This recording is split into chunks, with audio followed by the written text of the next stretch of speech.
Please rise as the sound of the campus chimes introduces the Ohio State University alma mater, Harmon, Ohio.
What a way to begin this season. Welcome, everyone, to BTN Football, presented by the United States Marine Corps. Today is the first day of September and the first day of a new era in Ohio State football. The Miami Redhawks in town taking on the Ohio State Buckeyes. So glad to have you here for year 6 of Big Ten Network football. I am Eric Collins alongside my partner Derek Rackley, and what a ride it has been so far here on BTN with college football around this conference. Well, what a ride it's been here in Columbus over the last 9 months. New head man, Urban Meyer, so much talk, so much buzz. It has finally come here, the season opener. Eric, I think it's safe to say that this is one of the most anticipated head coaching debuts in recent college football history. Coach Urban Meyer brings his 2 national titles and 104 career wins to Columbus. And you'd think a guy that's won 82% of his games as a head coach wouldn't be nervous, but he told us yesterday, guys, I'm glad it's a noon kickoff because there's not a whole lot of time to get caught up in the moment. It's a great day for Urban Meyer and a great day for Ohio State University. And Urban Meyer is not the only new thing here in Columbus. It's going to be a brand new offense run by this Buckeye team, and they're hoping to get a brand new quarterbacking performance out of last year's starter, Braxton Miller. Well, maybe the most excited guy on campus to hear that Urban Meyer was bringing his spread offense was Braxton Miller. Over 700 yards rushing and 7 touchdowns as a true freshman. He's an elite athlete, a highlight reel waiting to happen. I expect him to be much more comfortable in year 2 as the starting quarterback. And Eric, in this style of offense, there is numerous opportunities for him to fill up the stat sheet. All right, get ready to get this one started. Before we do, let's introduce the third member of our broadcast team. It is Lisa Byington down on the sidelines. Today, the sideline report well, Eric, brought to you you by touched Best upon Buy. it. Eric, you touched upon it. It's a very emotional day for Urban Meyer. In fact, he told me in the pregame that he actually teared up this morning when he heard the band play some of those songs that he remembered from way back when. He has the emotions to deal with. He has a new team and a new coaching staff to deal with. He took this team last Friday through an entire Friday walkthrough so they could get that routine down. He had for the first time since Bowling Green, he is really dealing with a new coaching staff. So how is he going to deal with it today? He's holding a Buckeye either in his hand or in his pocket for good luck. And speaking of Buckeyes, you can follow this action all day long on Twitter. If you have a second screen, an iPad, a phone, a laptop, just follow the hashtag on your screen or go to www.btn.com/connect. Lisa, thank you so much. Getting ready to play some football. It has been a while, 278 days since the hiring of Urban Meyer until right now. This moment, just minutes away from a new era of Ohio State football kicking off. This is an Ohio State team that has got some talent, and Urban Meyer thinks that they have a chance to be a real force this year.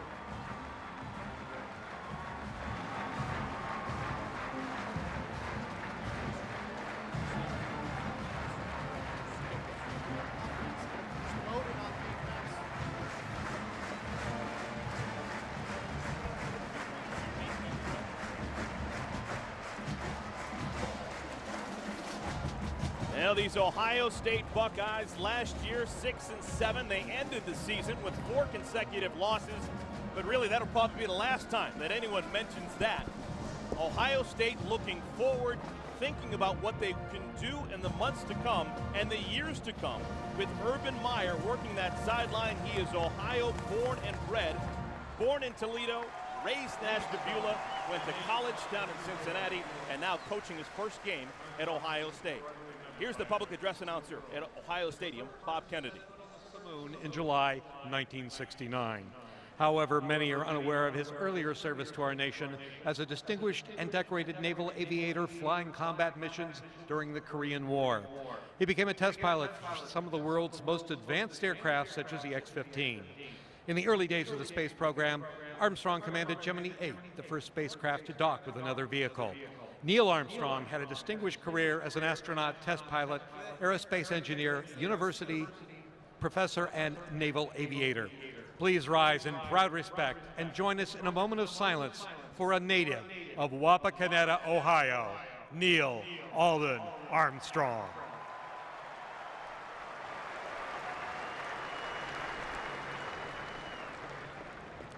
Thank you.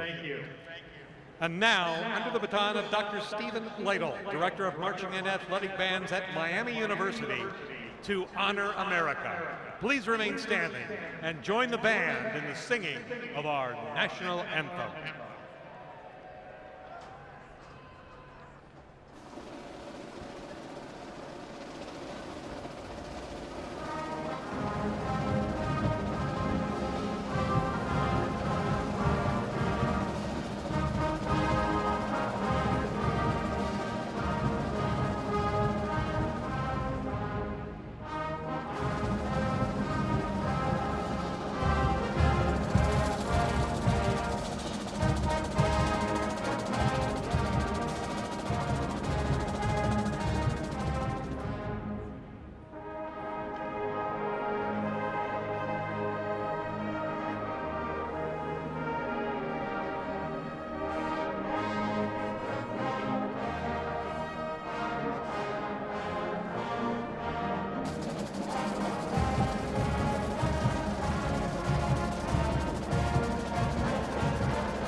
At Ohio Stadium. Urban Meyer, new Ohio State head coach, standing by with Lisa Byington. Coach, you've been a part of Captain debuts, for today's but none day like for this. Miami, Tell me through what your 90, emotions Austin were Brown. running through that tunnel for the first time. Well, a lot of emotions, but most importantly, I just want this team to play. These kids deserve to play well. They've been through a lot of stuff, and it's time to let it rip a little bit. Before you left that locker room, what was your final message to this football Play team? the game very angry. Play the game like a team that's been through a lot, because they have, and it's time now it's payday for them. Thank you. Lisa, thank you so much, and what a difference home openers for Ohio State have been from last year to this year.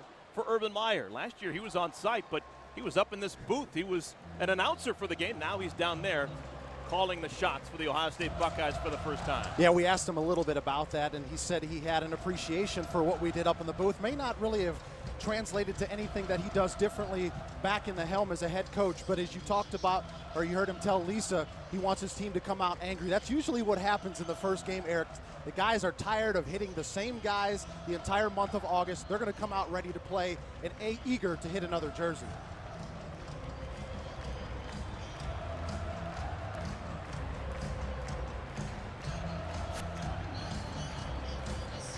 Miami has won the toss. They have decided that they want to receive the football. There is another native son of the state of Ohio, Don Treadwell, born and raised in Oberlin, Ohio.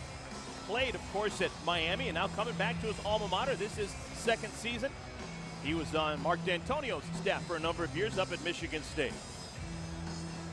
Very familiar with the Big Ten Conference, so he knows what's going on here at Ohio State. And Zach Dysert will be the quarterback coming out. Extremely accomplished quarterback in his previous 3 seasons. His name is basically right behind Ben Roethlisberger, of course, the Super Bowl winning quarterback for the Steelers, on almost every record for a quarterback in Miami history. It's kind of an obvious decision for Don Treadwell and the Red Hawks to take the football to begin this game. It is an electric environment right now at Ohio Stadium. They're trying to just diffuse some of that electricity. Want to get the ball and hopefully put up some points for them. All right, temperature at our kickoff is 82 degrees. A lot of humidity. We are expecting scattered showers throughout the afternoon.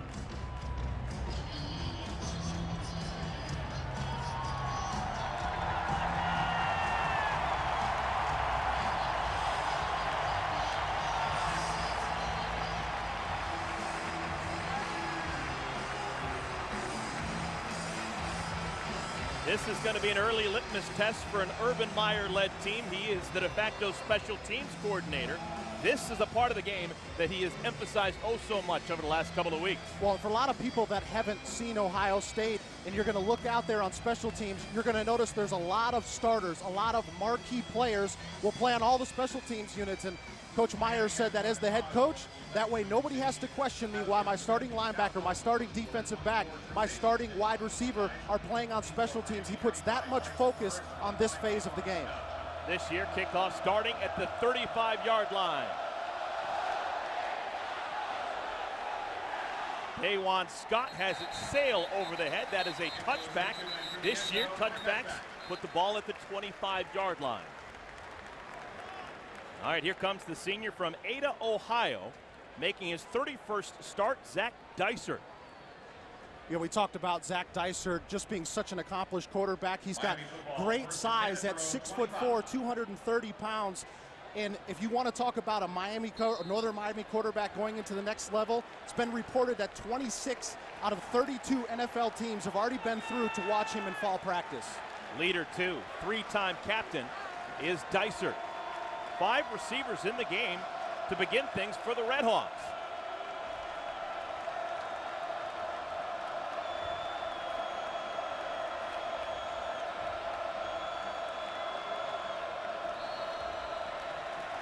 And before we get our first play from scrimmage, a flag down. Here's Todd Gurley.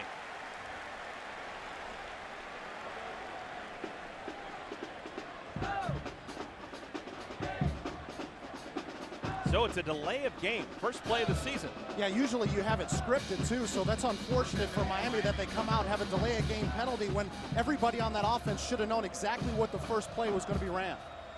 All right, now they get a playoff. Dysert over the middle, and they basically get the penalty back plus a yard. First catch of the season, Andy Cruz. Let's take a look at the backs and receivers for Miami University. Big guy to keep an eye on is number 8, Nick Harwell, just a junior from Texas. Last year he had 97 catches and 9 touchdowns. They're trying to get some production out of Justin Semmes as the tailback. Last year, Miami was dead last in all of FBS football in rushing. 4 receiver set, another quick hitter, and it is caught at the 30, and a flag comes down. Maybe helmet-to-helmet contact. The catch was made by Andy Cruz. Etienne Sabino really thumped him.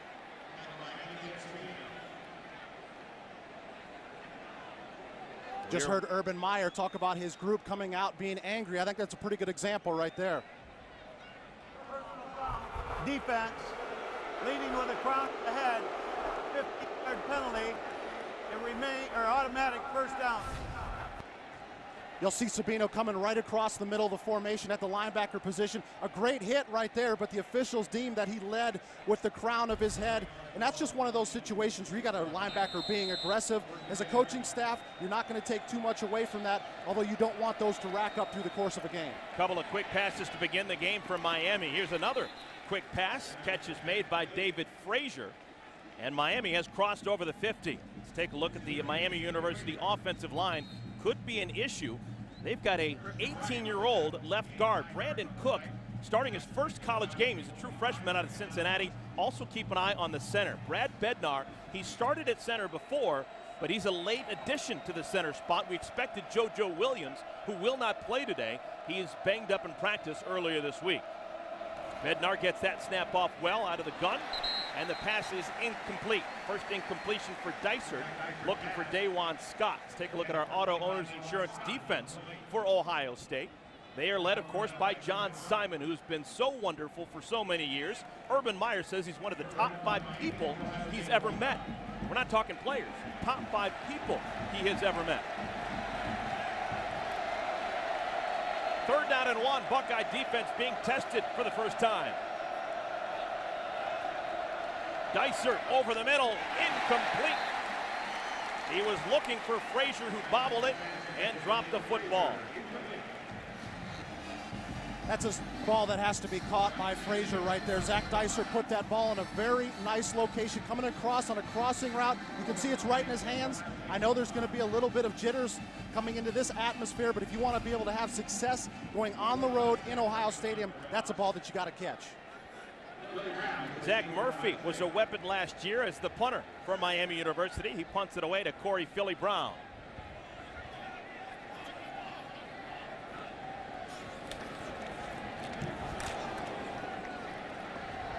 This is Brown with the fair catch. He makes it at the 12-yard line. Billy Brown makes a fair catch at about the 12-yard line. Punt of 34 yards, no return. Here is Braxton Miller, just the 3rd Ohio State true freshman to start at quarterback. And Eric, we got a chance to see how electric he was last year in just the first year as a starter. And as I mentioned earlier, I expect him to be much more comfortable, even learning a new offense. The fact that he's already seen college football action, I think he'll be a lot more comfortable. He'll be able to move this offense down the field. Last year, sacks were an issue. He was sacked 39 times in 13 games. This is going to be Miller trying to left end. He's pushed out of bounds after a gain of 3, maybe 4. DJ Brown on the stop. Let's take a look at the Ohio State starters on offense. Backs and receivers. The workhorse expected to be number 34, Carlos Hyde. He has really separated himself from all the other tailbacks. Zach Bourne may actually get a couple of carries this year, and they're looking for someone to make a difference at wide receiver. They've even converted Jake Stoneburner, a tight end in the past, to wide receiver. Second offensive snap for Ohio State, and it's an option right side. Miller breaks a tackle and gets a first down. Pickup of 8 for Braxton Miller. And again, you're seeing that spread option coming to work real early. You're going to see him using Zach Bourne in the backfield. He's reading that right side defensive end. He crashes down. Braxton pulls out in a great fake pitch right there. Gets the defensive line backer to commit outside, and he gets it up the field. 3 receiver set. Miller hasn't thrown his first pass so far this year.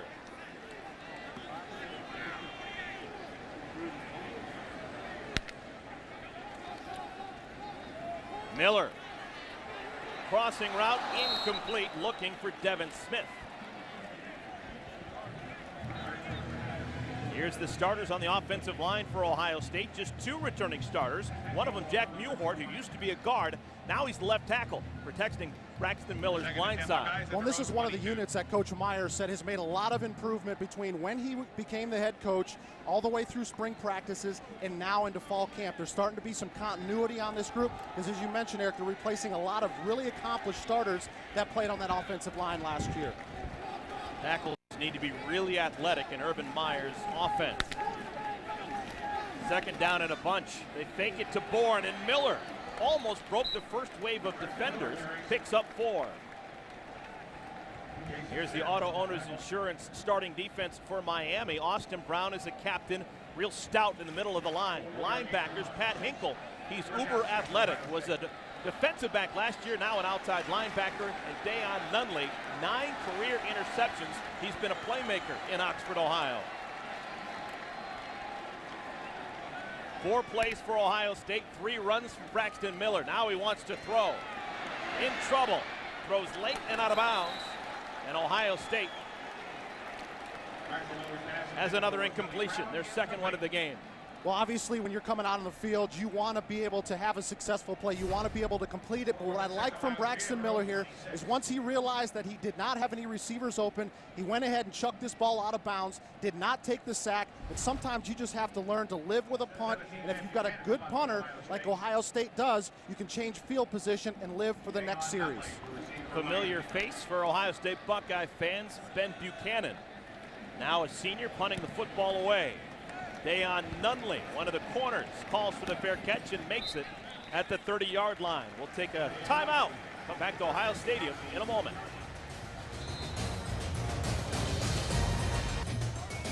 BTN Football is presented by the United States Marine Corps. The few, the proud, the Marines. Also in part by John Deere, the all-new, all-powerful Gator RSX 850i. And by the convenience stores and Speedway. Always your first choice for value and convenience. Welcome back, everyone. Kind of a different environment for an Ohio State home opener. Students, they're already back in school.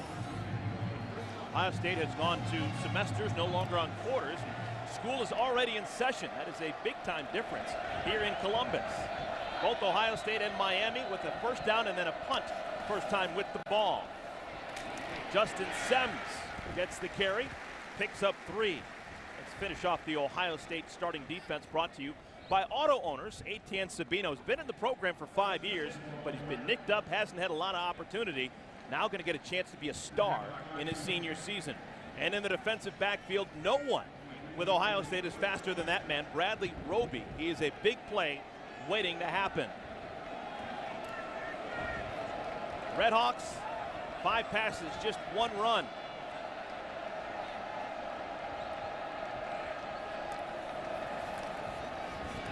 Trying to establish something on the ground. Semmes with the carry, and he's tackled by number 43, Nathan Williams. That is a great sight to see.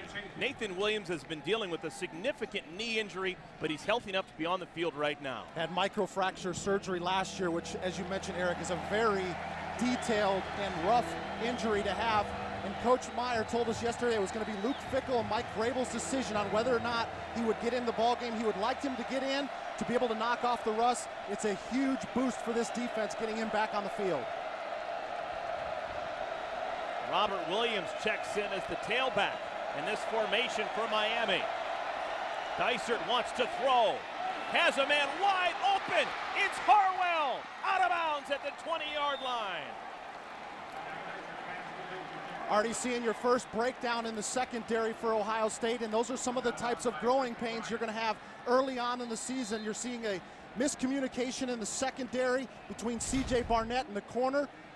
This is one of those times where just experience, it gets better. You're able as a safety to tell each other what's going on. Travis Howard was playing the corner position. Great big play there for Miami's offense. First time they look to Harwell, and he comes up with 42 yards. Dajuan Scott pushed out of bounds by Corey Brown.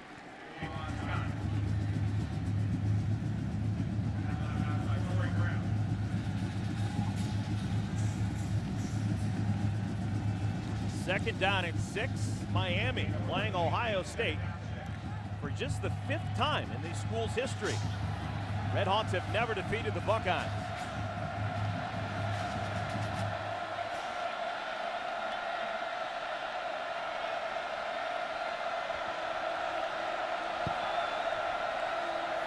Flag down on the field. Dysert pass is complete. Down to the 11-yard line. It's Scott once again, but we'll have to sort it out. Would be a pickup of 7.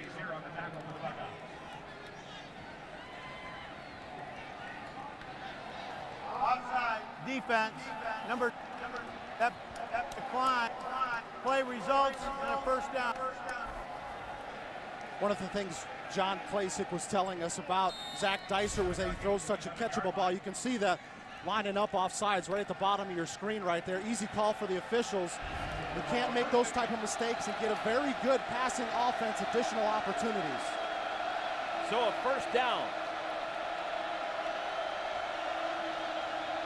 Dysert, little dump off. This is Harwell again.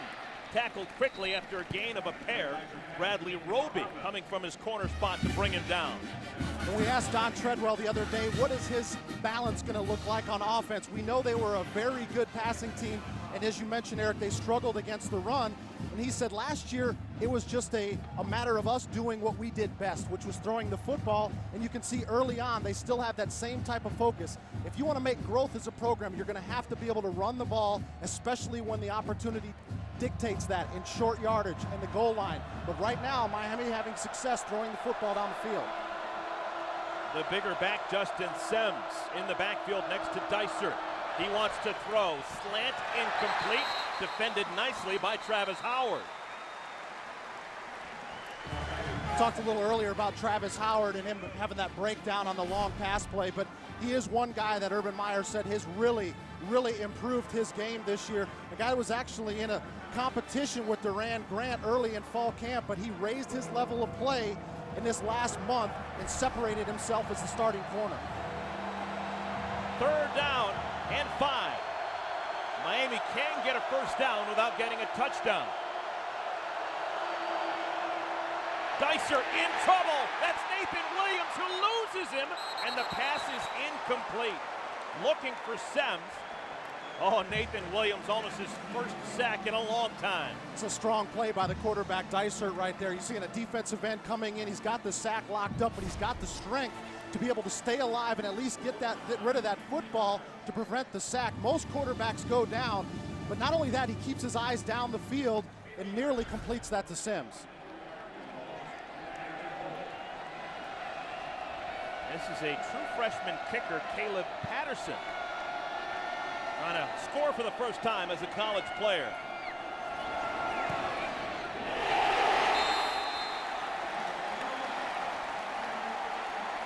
Even 24-yard field goals are not easy when you're doing it in front of 110,000 here at Ohio Stadium. Still scoreless in Columbus.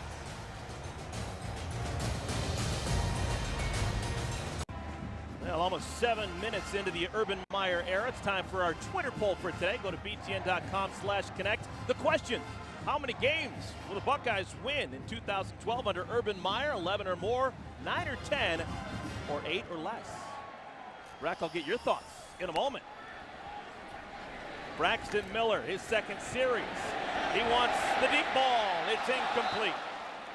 Looking for the speedster, Evan Spencer, who has impressed Urban Meyer and his staff so far in camp. Yeah, they got a couple of speedsters, him along with Devin Smith, and I like that chance coming out of the turnover on downs, the missed field goal, the fact that they go ahead and take a shot down the football field and get a one-on-one matchup. And I like this. Braxton Miller threw it in a place where either Spencer was going to catch it or nobody else was going to catch it. Every once in a while, you got to go ahead and take those chances. Miller now 0 for 3 passing. Here's Hyde with the carry. The big fella spins forward to the 23. Let's go to Dave Revson in Chicago for a BTN.com studio update. Okay, Eric, thanks. Illinois looking very good early on against Western Michigan. Nate Shieldhouse here, 64 yards to Ryan Langford, his first touchdown since 2010. It's 7-0 Illini.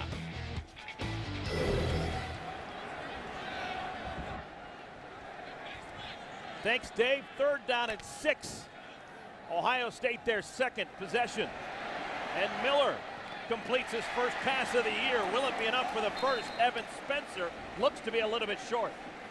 Yeah, he looks to be a little bit short. Nice job resetting there by Braxton Miller, who's actually looking for Zach Boren, the fullback on the left-hand side of the formation, but he ended up getting tripped, so he reset. Look at the left-hand side. You can see 44 Boren get knocked down. Miller brings his eyes back to the right. I like that development in a quarterback, the fact that he kept his eyes downfield, but they're going to come a little bit short on the first down. So Ohio State hasn't significantly moved the ball so far in their first 2 possessions. Ben Buchanan will punt it away for the second time. Nunley is back deep.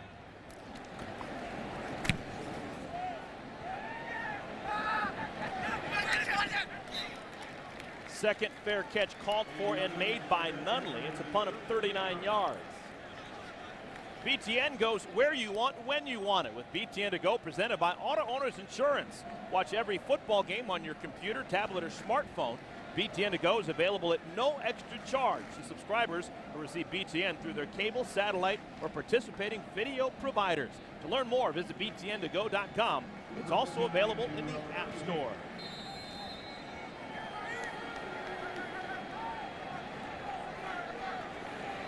Zach Dysert, what's new? Wants to throw the football.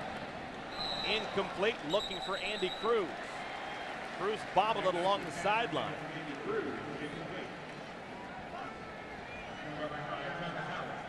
Yeah, we talked a little bit about the strength for this Miami offense, and they're continuing to stay with that strength, passing the football. Haven't really seen a whole lot of success running, and you can see even in this formation, they go with an open set, empty set, no backs in the backfield.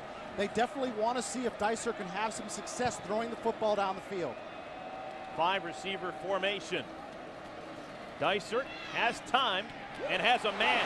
That's Scott running free. Scott's got a chance. What kind of speed does he have? Down at the 10.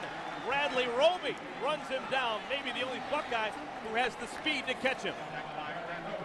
You got to give a little credit here to that Miami offensive line. We talked about the little last-minute shuffling that's going on, but look at the time that Dysert has, and he gets this ball out of his hands on timing. He puts it right on the hands of DeJuan Scott, and he delivers another strike, gets into the open field and makes a big play here for the Red Hawks. So Miami, they now have pass plays of 42 yards, and that one, 58 yards. Jamire Westbrook checks into the game in the backfield. He's number 5. Dysert has him open in the flat, overshoots him. That had been 6. No doubt about it, that was a touchdown. The pass too strong. There was another miscommunication in the secondary right there. Westbrook went out to the flat. There was not an Ohio State defender within 10 yards, and as you mentioned, that would have been another touchdown. I think Luke Fickell's going to have to get his defense together next time they come to the sidelines, and you can see Dysert knows that he had a touchdown. Luke Fickell's got to get back with his defense and say, guys, we got to do a better job communicating. We're giving up too many big plays. Ball's on the 10. Miami cannot get a first down without getting into the end zone, so it's 2nd and goal. Dysert right side, pass is complete. David Frazier with the catch.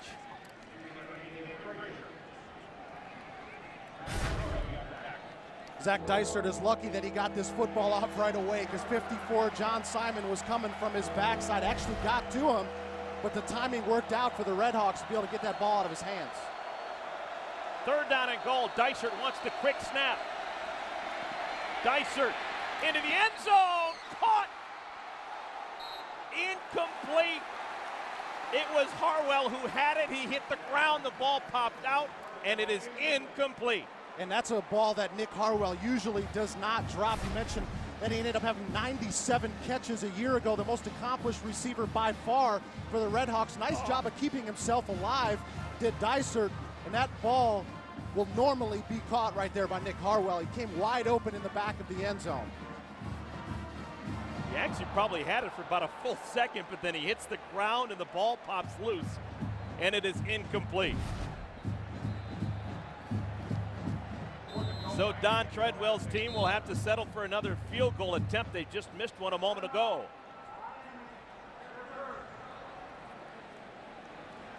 Red Hawks want a timeout. We'll take it with them. Back to Columbus in a moment.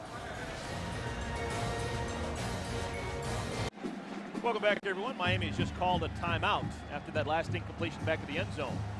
Don Treadwell likely trying to give the replay officials a chance to take another look at it. And you can see that Harwell has the ball, but he never makes the move to secure it. Then it hits the ground, and by the time he corrals it, now his shoulder pads are out of bounds. And Dysert thought that was a touchdown. Now disappointment there. Now Dysert is the holder for Caleb Patterson, the true freshman kicker from South Carolina. Just missed from 24. This is from 22. Now remember, Dysert is the holder. He's the quarterback.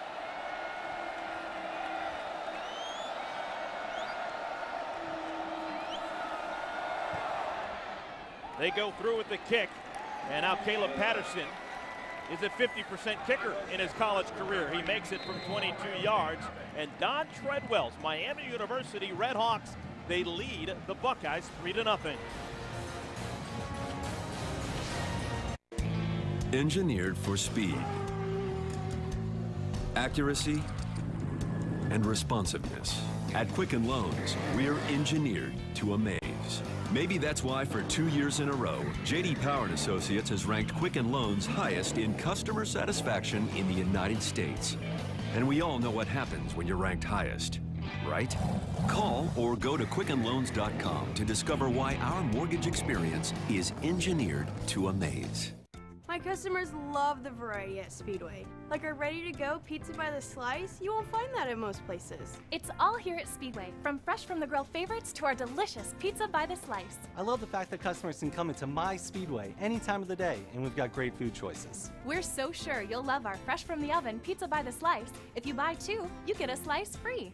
At Speedway, we're always committed to great value. You've got my word on it. We're on your way, the convenience stores of Speedway. It is really early here at the Horseshoe, not even 10 minutes into this one, but the Miami University Redhawks have come to town and they have dominated Urban Meyer's Ohio State Buckeyes so far. Total yards hadn't really even been close. Ohio State down 3-0. Well, Miami's made a couple of big plays on offense, and then we haven't seen Ohio State get past their own 26-yard line on offense right now. This is the drive where Braxton Miller needs to be able to put a long one together, get some confidence, get everybody going, get in that rhythm. That's when I'd like to see that get a little bit more up-tempo and keep that Miami defense on its heels. Kick from the 35-yard line goes into the end zone, and we will have a touchback. The ball will go out to the 25.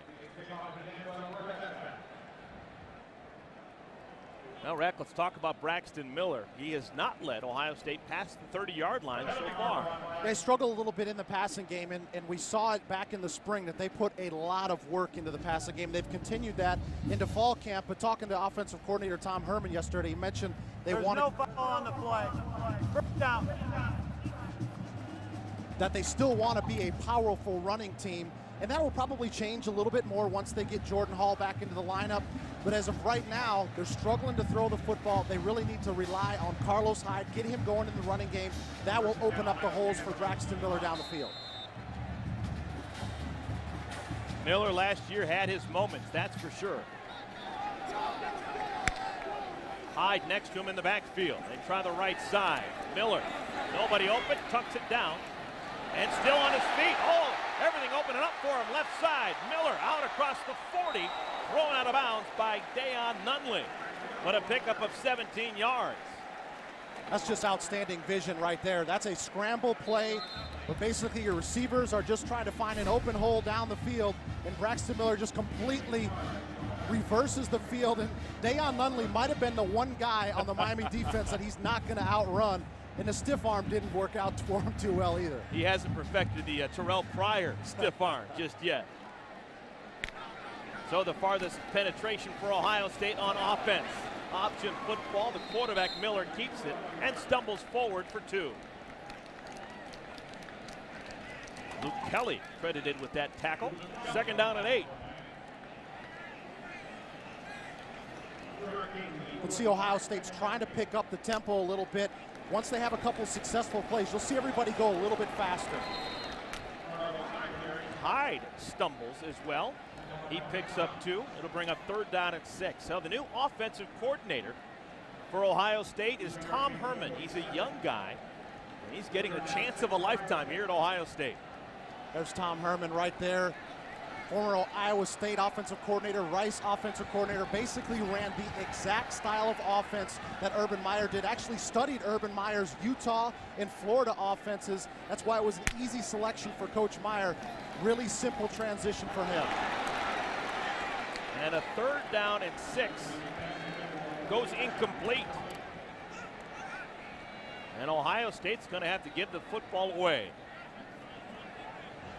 I still think this is a situation that you want to punt. Sometimes you get a little anxious, and in 4th and mid-range, you're getting towards midfield. You might want to take a chance to go for it. I think this is the right call by punting it. Let your experienced punter come out on the field, see if you can't get it pinned down. Let your defense come out and try to get a stop on the Miami offense. A couple of extremes for Ohio State, senior punter in Ben Buchanan, but a freshman snapper in Bryce Haynes. He's been picture perfect so far. This punt chases Nunley back to the 5-yard line. For some reason, decides to call the fair catch there. It's a punt of 48 yards, no return. Well, we knew coming into this game that Zach Dysert was such an accomplished passer, and he's made a couple of really big plays in the passing game. This one to Nick Harwell, the other one to DeJuan Scott. We were able to split the defense and get down into Ohio State territory. Those two plays right there have been the difference that have not only put Miami on the scoreboard, but has changed field position in the favor of the Redhawks until we got this punt right here that you talked about, Eric.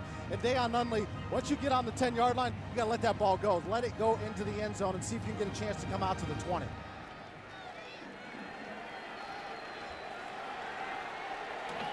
Third possession for Miami. They've made it inside the 15 each of their first 2 times with the ball.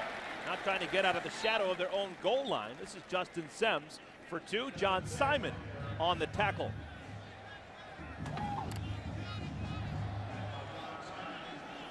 Ohio State still defensively using number 43, Nathan Williams.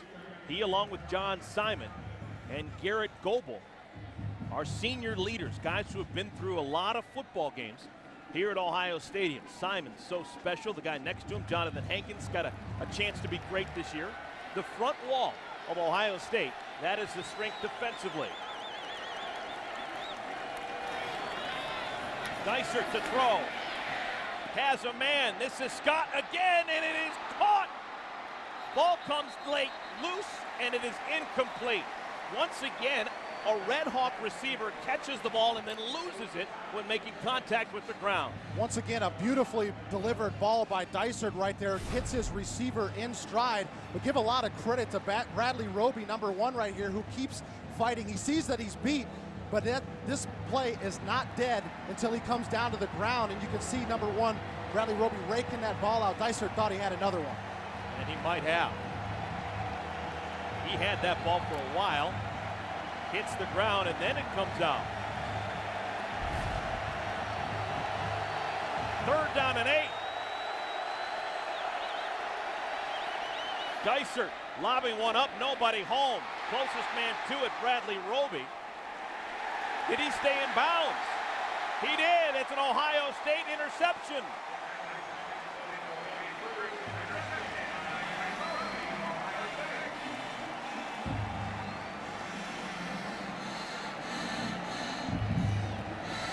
What a reversal of fortune for Miami. They almost had a big play offensively, and now they turn it over. And if there's one guy on this Ohio State defense outside of John Simon that you don't want to get him going a little bit, it's Bradley Roby. But this one, I think they're going to take another look at. That left foot was half on the white. Every play in college football is reviewed, some longer than others. The ruling on the field is an interception. Our head referee, Todd Gearlings. Our replay official is Bill Simons. So now it is in the responsibility of Bill Simons. He will take a look to see whether or not Bradley Roby was able to keep a foot in bounds. Well, it's an excellent play by Roby, basically converting himself from a defensive back to a wide receiver and making a play on this football. But I just think that once he gains possession of this ball, that left foot right there ends up hitting the white. You can see it right there as it backed up. I think that right foot ends up hitting partially on the white. I think this one's going to end up coming back.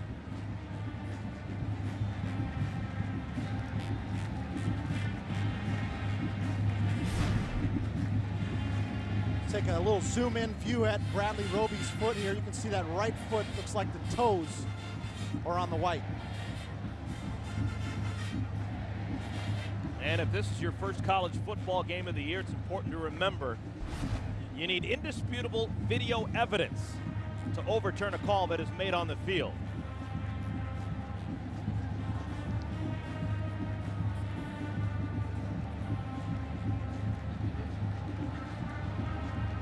whatever the outcome. A couple of gutsy plays from Miami, backed up the shadow of their own goal line and throwing a couple of deep passes back to back. Well, you can see Don Treadwell and Zach Dysert, they don't have any problems airing this football out. That was the strength of the team last year. That was still the strength of this team coming in. And they've realized, you know what, if we're going to move the football on this Ohio State defense, we're going to have to do what we do best, which is throwing the ball. Zach Dysert has thrown some excellent footballs, and they've found some opportunities today. For further review, the receiver had possession of the ball, but first touched out of bounds. Therefore, the pass is incomplete. We will go back. It would be 4th down at 7, or 4th down and 8 at the 7-yard line, and it will be 4th down. I think they hit a home run with that call. Yeah, that one was right on. I think it was, as you mentioned, Eric, every play in college football is reviewable and want to make sure they take another look at it. Ohio State should get the football back with decent field position here. All right, this is the new emphasis on special teams for Ohio State. Let's see if they go after the punter, Zach Murphy.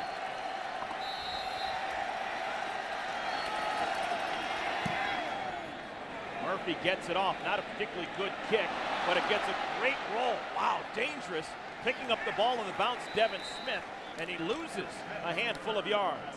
A punt of 45, a loss of 3 on the return. Yeah, quite a gamble right there by Devin Smith, and I wouldn't be surprised if Urban Meyer has a little conversation with him when he comes over to the sideline, is once it bounces and you don't have a clean play on it, just let that ball go, because it worked out for Ohio State there, but that could easily carry him off his body. Urban Meyer is looking for playmakers. He's looking for the Percy Harvin, the Jeffrey Demps, the electric players that he had down in Florida. And I think right there, maybe Devin Smith trying to impress the coaching staff. Look too much. They've been trying to make that big play, absolutely. Miller, little safe pass, incomplete, trying to get it to his fullback, Zach Boren. Boren's role is going to change here in 2012. It's going to change and it's going to expand. Coming into this game, he's got 1 carry for 2 yards, and they really don't even put any statistics in the media guide for him because he's got 1 carry for 2 yards. He does have 20 receptions. He's usually a pretty good receiver out of the backfield. This ball just a little bit high out of the hands of Zach Boren.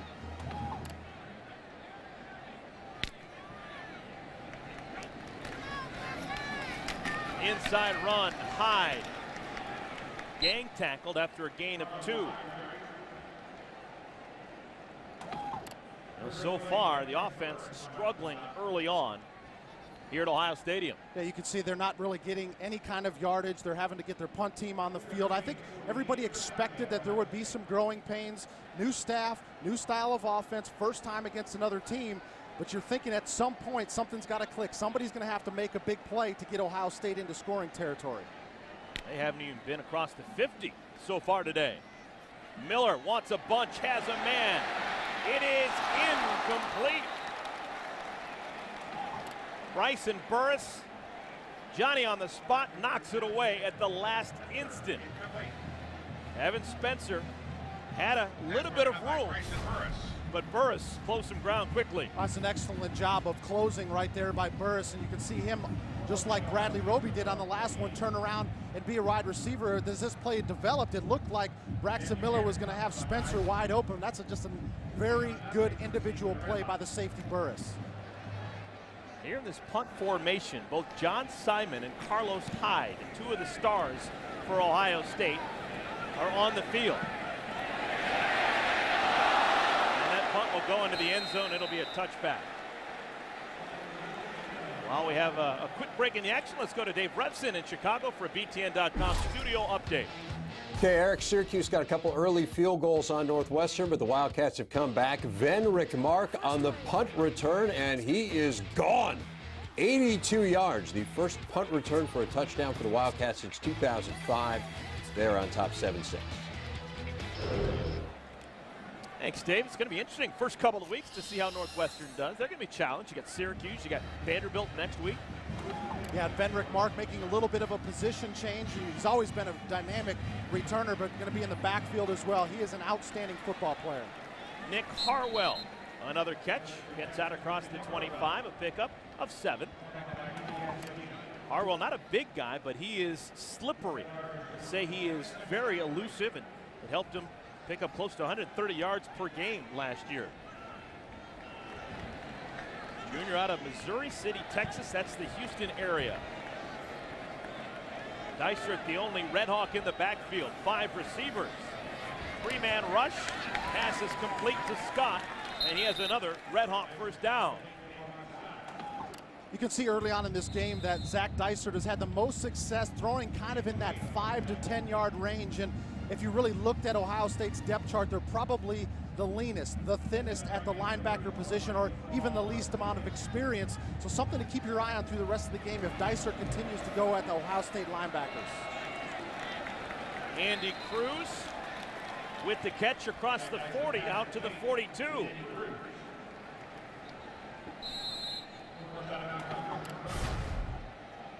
Well, you can see once again just right along the sidelines right here. Again, a beautifully thrown ball by Dysert.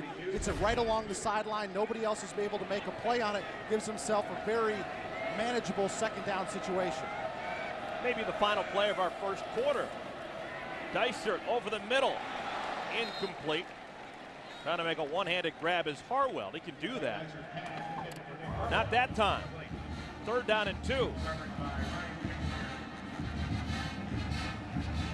Again, this is a situation where this Ohio State defense really needs to protect the sticks. Look for Zach Dysert to just try to hit somebody quick coming out of the backfield or his tight end in the left-hand side of the formation. Just running that 3 or 4 yard route to be able to pick up the first down. Westbrook next to him in the backfield.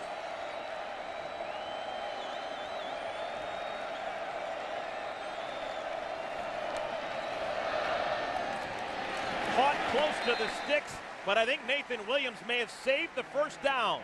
Westbrook with the catch, but he's going to be really close to that line, and I don't think he got enough. Excellent break right there by Nathan Williams. The ever so versatile defensive end is able to come out and make a great play on the back coming out in space. 3-0 Miami at the end of the first quarter.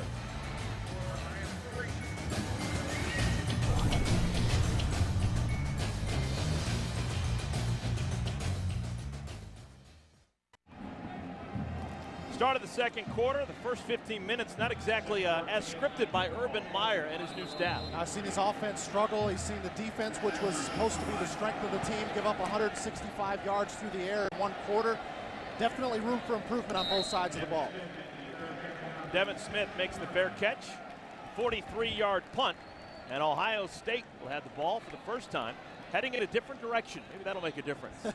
Looking for every little bit that you can right now. We talked about the offense struggling a little bit. Braxton Miller has found a couple of holes in the running game, but they just haven't been able to find that one big completion that's been able to open things up for him in the passing game.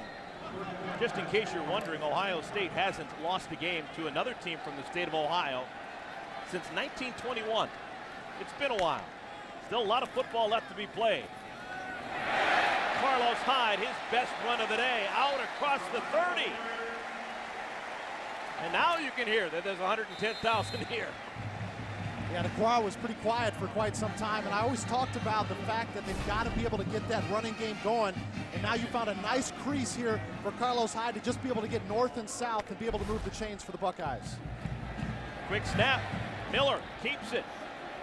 Miller knocked out of bounds. He's taken some hits so far today. DJ Brown, his father, played here at Ohio State. He's credited with that tackle.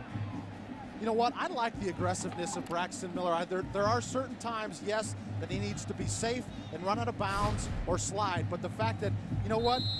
Urban Meyer said he wants his guys to go out and be angry and play aggressive, and he's doing that at the quarterback position as well.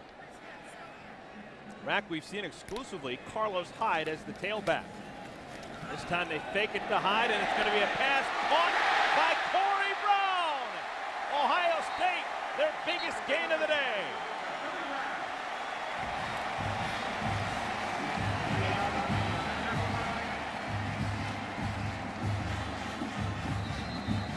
Eric, what was one of the things that I told you, get a couple of running plays, and all of a sudden that opens things up in the pass game. You had a good run by Carlos Hyde. Braxton Miller breaks out using his legs, and all of a sudden you had a big hole for Corey Brown in the passing game. And look at how quickly they're up to the line of scrimmage and going for the end zone. It is! No, did he catch it?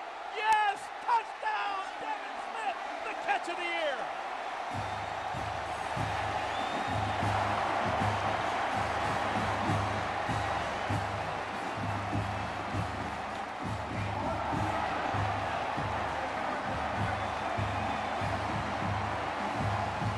That more than likely will be the best catch we see at Ohio Stadium all season. Unbelievable. Urban Meyer was looking for somebody at the wide receiver position to step up and separate themselves.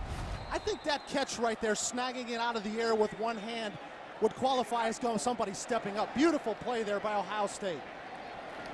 Drew Basil, extra point is true, and Ohio State takes a 7-3 lead, courtesy of the sophomore from Massillon, Ohio, Devin Smith, with a catch of a lifetime. Well, a lot of times as a wide receiver, you don't go up in the air thinking that that's what you're going to do. That's how you're going to bring the football down. Sometimes you go up, and that's the only opportunity that you have. Look at the vertical, number one, and number two, the stretch by the right hand to be able to go up and get it. And you talk about getting your quarterback excited.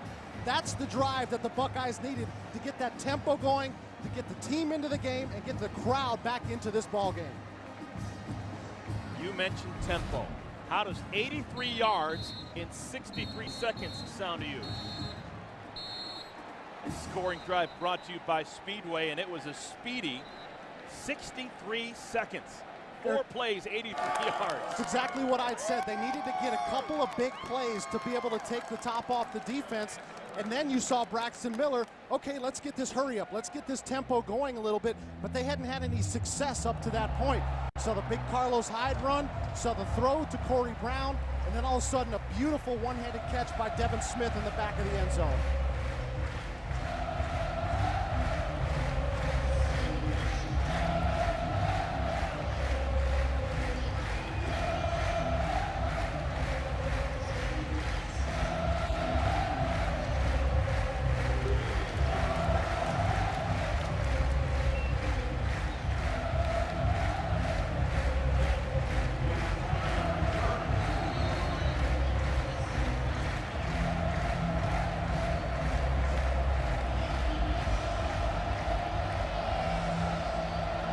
I think now the Urban Meyer era has officially begun. That'll be a touchback ball at the 25-yard line. Let's go to Dave Brunson in Chicago for a BTN.com studio update. Okay, Eric, thanks. Penn State on the board for the first time in the Bill O'Brien era. Matt McGloin, 6 yards to Bill Belton. First career touchdown for the new starting tailback at 7-zip.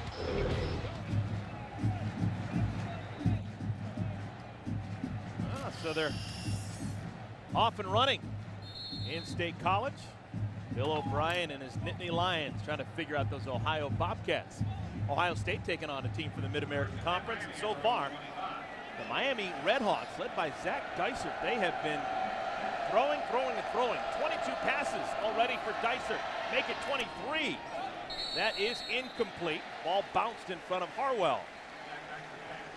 You see, part of the reason why he's a very good passer, and this is a good passing team, is on that play-action play, he comes out after he fakes the running back, he gets the ball out of his hands right away. To me, that's the sign of an experienced quarterback, because as you let time develop, that gives the defense time to close the gap. So that's the reason why, in my opinion, Dysert's been so successful in his past and in this game, is he gets that football out of his hands. Nick Harwell now leaves the game. He's normally Dysert's favorite receiver.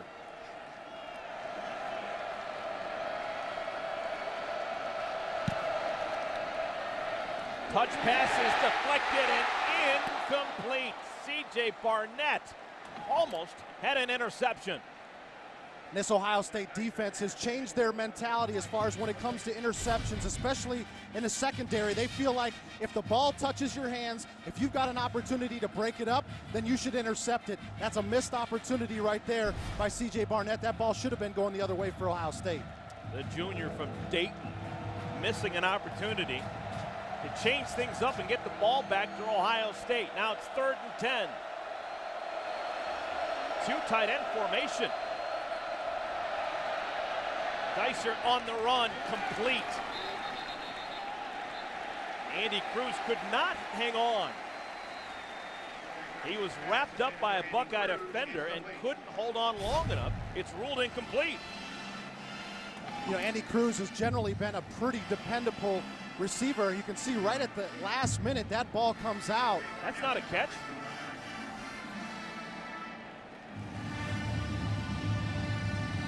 looks as though he tried to tuck that football away, but you can see right at the last second there, there's some contact and the ball comes out once it hits the turf. Zach Murphy to punt for the Red Hawks. Billy Brown to receive for the Buckeyes. There's a flag down on the field. Line drive kick fielded on the run by Corey Brown. Punt of 37 yards, but there is that flag down. And it's going to go against Miami.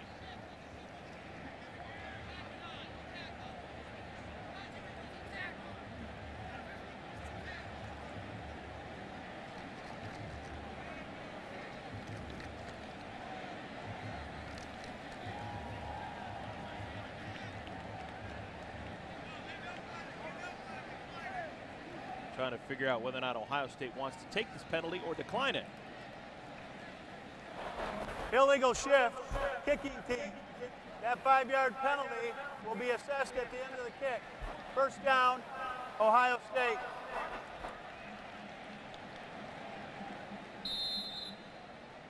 All right, Ohio State trying to build on their last touchdown drive. We'll see how they do when we come back to Ohio State.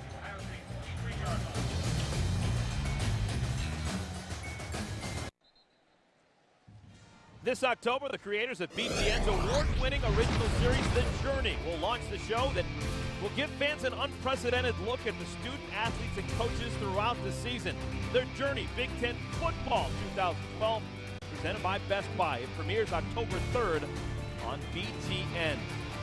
Stunning program, unlimited almost access. Just terrific.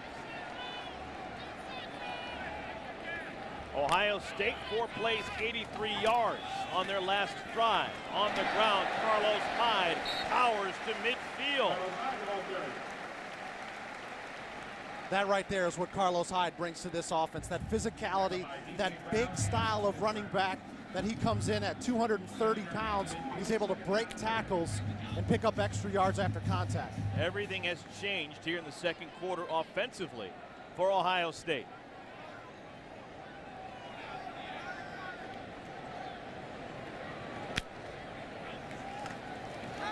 Play fake, quick hitter, caught by Brown. Out across the 40 to the 37. Excellent. Just talked about that on the last drive for Miami with Dysert getting the football out of his hands. Exactly what Braxton Miller does. Play fake, gets it out of his hands. His wide receiver's wide open. Let him make plays in space. They are playing so quickly. Inside run and Hyde. Down to the 27. That's going to be close to another first down if it isn't a first down.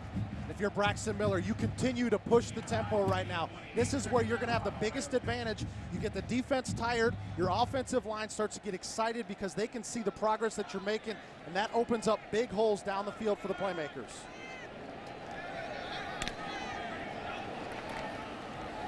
Miller again looking for the big play. Stoneburner with the catch.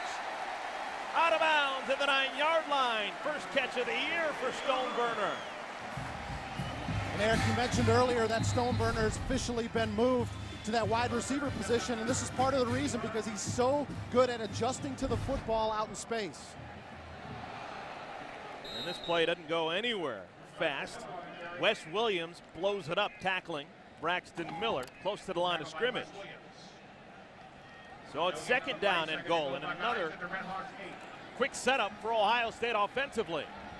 Stoneburner playing his familiar tight end spot. They don't give it to him. Instead, it's a run, and Hyde to the 5. Third down and goal.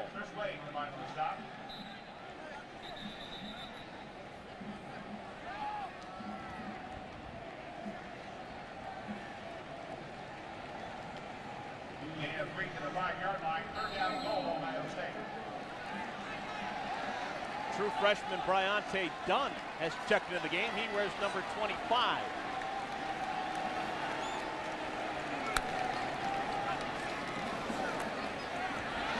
Right side rollout, touchdown Ohio State. Corey Philly Brown.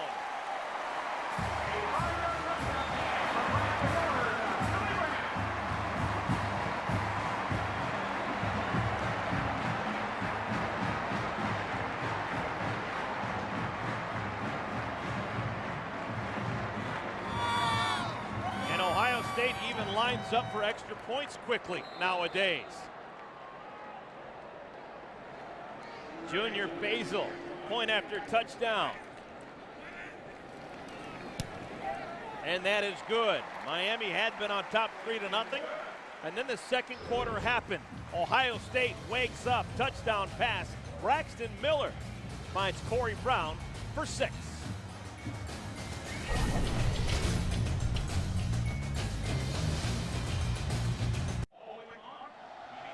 Ohio State on top of Miami 14-3, 11:03 remaining in this one. This is the 6th year of Big Ten football on the Big Ten Network. It has been quite a ride. And let's go back in the Wayback Machine. October 24th, 2009. What a memorable game this was. Ricky Stanzi, an Ohio native. He finds Marvin McNutt. Touchdown pass, time expires. And Iowa defeats Michigan State the very last play of the game. Yeah, that was an excellent football game. You got a lot of guys on both of those teams that have continued their football careers on in the next level. And, well, that's the way to go down right there. Huge pass right at the end of the game for a touchdown. Marvin McNutt made a lot of those plays in his career at Iowa. How about Michigan State yesterday? It's always nice to see a Spartan tailback get those 44 carries in one game. They had that win over Boise State. Well, and Le'Veon Bell was impressive last night, and I think a lot of people expected him to have that breakout year as that featured tailback for him, and boy, did he get his season kicked off in the right fashion. Returnable kickoff. Dajuan Scott around the right side, steps out of bounds. He's out of bounds at the 26-yard line. Let's go down to Lisa Byington. Lisa, what's going on? Eric, about midway through the first quarter, this Buckeye defense, all 11 of them, didn't go to their position coaches. They all had to sit and listen to Mike Vrabel for about 2 to 3 minutes in very colorful conversation. He told his defensive line, look, Miami wants to throw on the edges, therefore they're going to move the pocket. He looked at his secondary, says you have to cover and tackle. He said this has become a pass-happy game. This is not going to happen all afternoon. Thank you, Lisa. On first down, that rare Miami Red Hawk run. Robert Williams, walk-on from Cincinnati, went to Elder High School, picks up 3 yards. You know, and take Lisa's point one step further, Ohio State has really been trying to play defense by getting pressure just from the 4 guys up front and then playing back with that back 7, the linebackers in the secondary. So I wouldn't be surprised if Miami continues to have success throwing the football to see a little bit more pressure come from the linebackers in the way of blitzing. Just saw number 43, Nathan Williams. He's played the majority of this game. Pass is high. It is caught. There is a flag down on the field. Nick Harwell catching the ball close to the midfield stripe.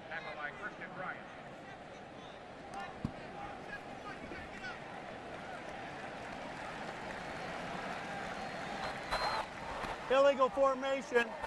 Offense. 5 men in the backfield. 5-yard penalty. Repeat, second down. So wipe off the 18-yard gain. Let's go to Dave Repson in Chicago for a BTN.com studio update. Eric, thanks. After a Chichi Araguzzo interception, first play from scrimmage for Northwestern, Kane Coulter to Venrick Mark. Nice catch, second touchdown of the game for him. Cats back on top, 14-13. Thanks, Dave. It's going to be interesting. Kane Coulter. This year, quarterback job is all his. He's got the same skill set as Braxton Miller here in Columbus. Dysert wants to throw. Pass is complete. Looking for some running room. Scott out across the 35 to the 36, close to the first down marker. Buckeyes gave up more than they would have liked to pick up of 11. I'll tell you what, John Klasik, the offensive coordinator for Miami, is doing a good job of mixing up the variety of pass plays that he's throwing at this Ohio State defense. They really can't narrow down exactly what they're trying to do. They'll first go downfield, they'll take a shot a little bit more towards the secondary, and then they'll run that bubble screen. So he's doing a good job of mixing things up for the OSU defense. Third and a long one. Incomplete. Harwell not able to hang on. And Harwell's uncharacteristically dropped a couple of passes today that he normally wouldn't. And I think there's a few drives here for Miami that it would have continued, but there's been a lot of dropped passes and what I would say are catchable balls for the Red Hawks. Second straight 3 and out forced by the Buckeye defense. Zach Murphy to punt it away to Corey Brown. Buckeyes may come after this one. Now they throttle it down. High kick, fair catch called for and made. Dangerous. Buckeyes colliding into each other. Timeout on the field. When we come back, Buckeyes with the ball.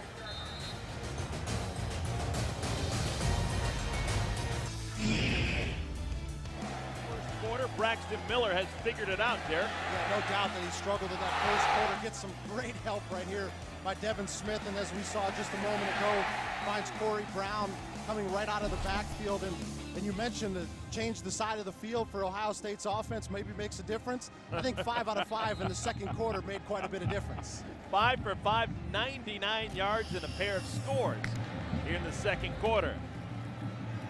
Miller wants to throw it into coverage, incomplete. Corey Brown, one of the deep threats, defended nicely by Nunley.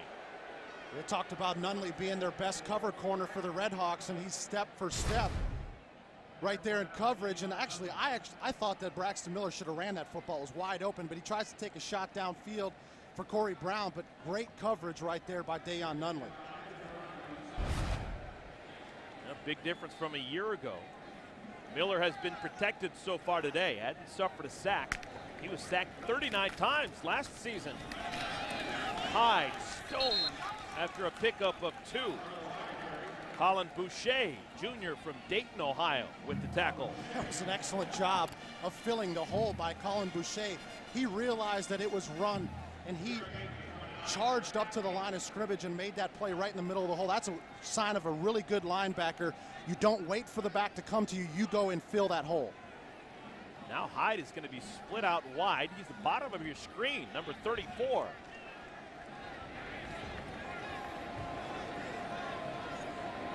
Stoneburner, the converted tight end, is in the slot right side.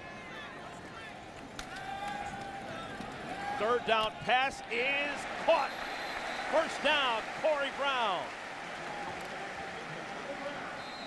And we talked about the struggles at the wide receiver position, and of course that touchdown by Devin Smith was outstanding, but Corey Brown is a guy that's really elevated his level of play, especially since Urban Meyer challenged these wide receivers. You're starting to see that pay off here in the second quarter. Inside run, a little bit of shake there for Hyde to pick up 3 yards. Rack, when you played at college at Minnesota, there was a coaching change when you were there. How quickly are you able to learn new terminology and new schemes? Well, the difference is a lot of times now these coaches come in so early and they get things instituted. And then especially you got this spring football now, which I think is really advanced since I played. These guys are having the ability to learn a lot quicker. Braxton Miller looks like a different player in this is sophomore year. Makes a good decision and runs for a first down, a pickup of 8. Yeah, he's such a threat coming out of the backfield, and I think that's going to continue all season long. Some people stepping back might say, well, don't you have to try to keep Braxton Miller healthy? But you also got to remember that Urban Meyer is very comfortable with their backup quarterback in Kenny Guyton. So he feels like, you know what, if Braxton Miller is comfortable running, I'm going to let him run the football because he is a game changer for us on offense. Play action. Ball is ripped away, loose on the ground, and Ohio State keeps it. It's Miller who recovers his own fumble. I guess if anyone knows where it's going to go, it's the guy who dropped it. That's just an outstanding play right there by Braxton Miller. The awareness to find that football. You can see he's just trying to step up in the pocket, and the ball gets batted out of his hands, but he's the one that runs up about 5 or 6 yards to get the ball recovered back for the Buckeyes. It was J.T. Swanson who forced the fumble. But Miller recovers. It's second down and 4. Zach Bourne, one of the fullbacks on the field right now. We're told that maybe he would carry a couple of times. Haven't seen that so far. Designed quarterback run. Miller with room inside the 15, down to the 9.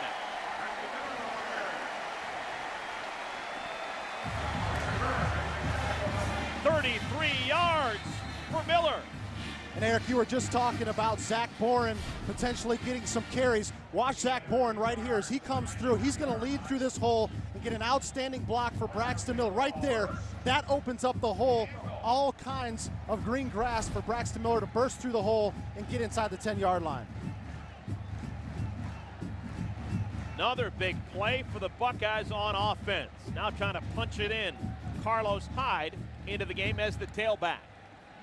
Let's see if the Buckeyes play some power football. Quick snap, and Hyde forces his way inside the 5, down to the 4. Hyde's got a body that reminds you of a lot of tailbacks in Ohio State history. Guys like Keith Byers, even Raymond Harris, Antonio Pittman. And 235 pounds of energy. Just a huge asset, too. Once you get inside the 10, inside the 5-yard line, now Tom Herman has a lot of opportunities on who he can put the ball in the hands. Hyde, touchdown, Ohio State.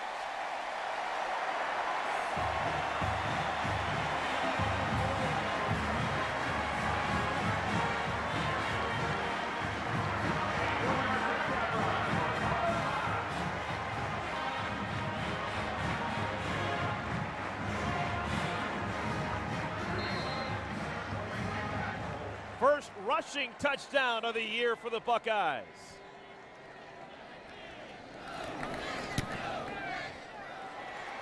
Basil, a perfect 3 for 3.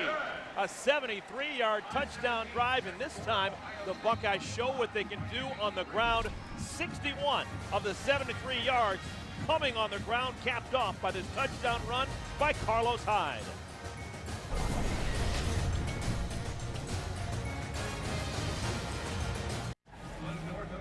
Power football by the powerful Ohio State Buckeyes. They lead Miami 21-3. Brackett's been impressive this second quarter.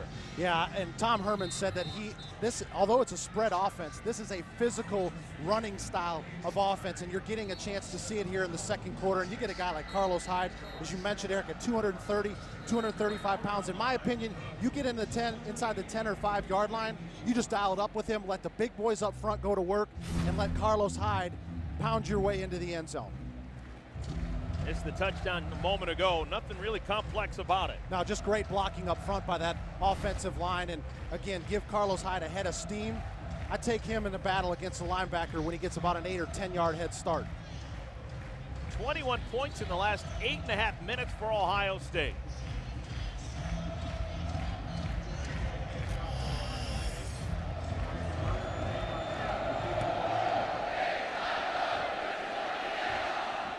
Another touchback ball would be moved to the 25-yard line.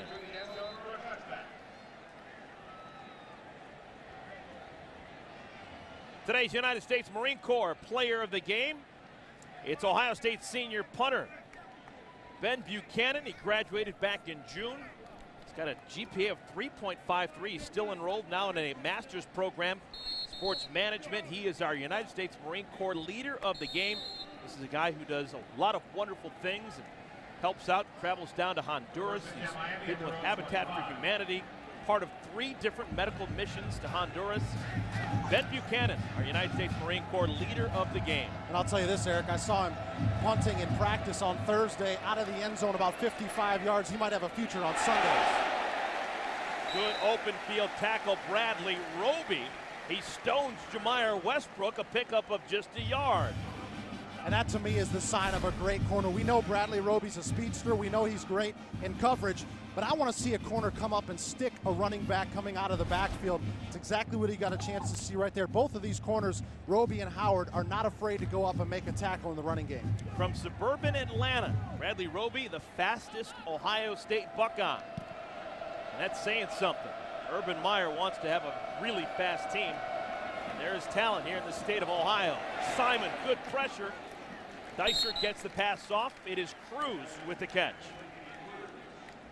John Simon almost getting his first sack of the year. Yeah, get used to seeing that. John Simon in the opposing team's backfield. He's just so quick. There's no way to block him. And you see him try to go upfield. He's got such a quick move inside, and Dicer knows that he's got to get the football out of his hands. Otherwise, 54 is going to be planted on my chest. The only time you won't see this guy moving around, taking a playoff right now, just catching his wind. 3rd down and 5.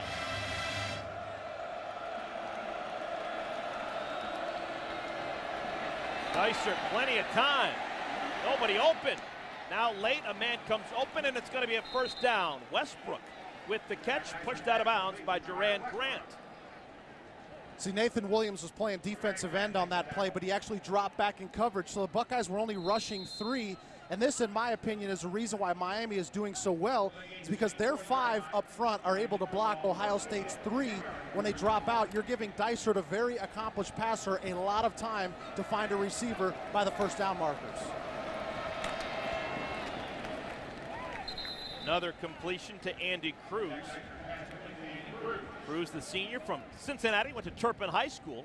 There's a lot of Red Hawks who have Ohio ties, played high school football here in the Buckeye State. This game means so much to them, getting a chance to play at Ohio Stadium. A lot of times these guys have chips on their shoulders because maybe Ohio State didn't recruit them, and they want to be able to come back in the stadium and show some of these coaches, likely not these on this staff right here, that, you know, maybe you missed on me. Maybe I should have gotten that offer to the Buckeyes.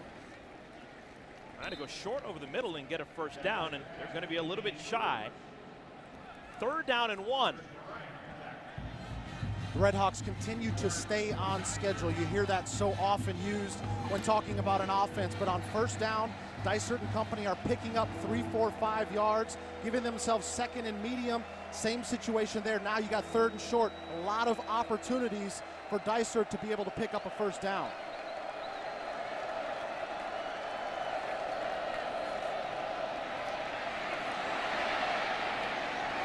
Dysart looks one way, goes the other, and completes it to his tight end, Dustin White. White's first catch, and it's plenty enough for the first down.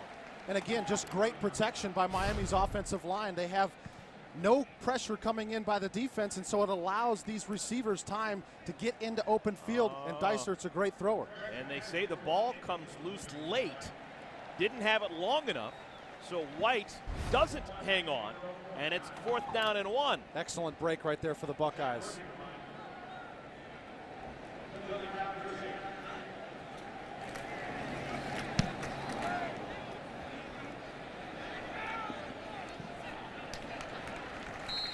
Ball rose into the end zone and through the end zone, touchback. It's a punt of 51 yards, but a net of just 31.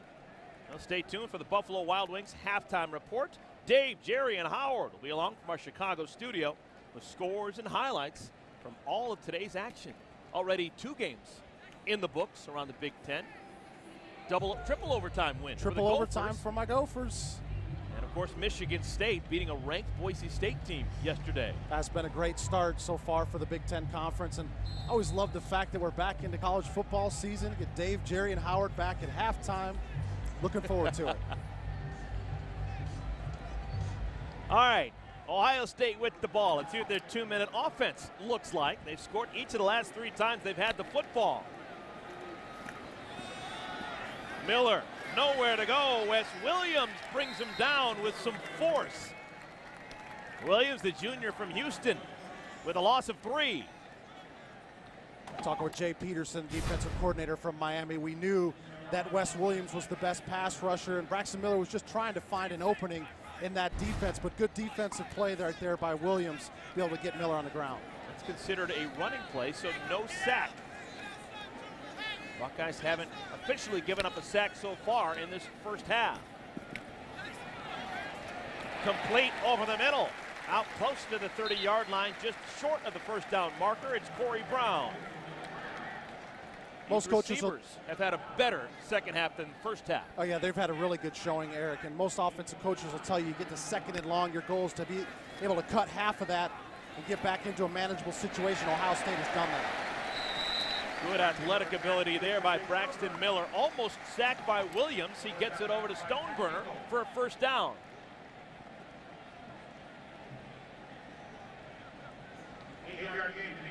So Stoneburner now with a pair of grabs. Senior from right here in Columbus.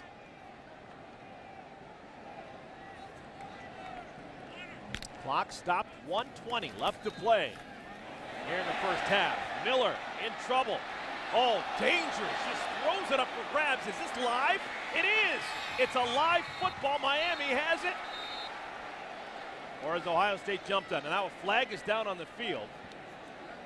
Braxton Miller, what was that all about?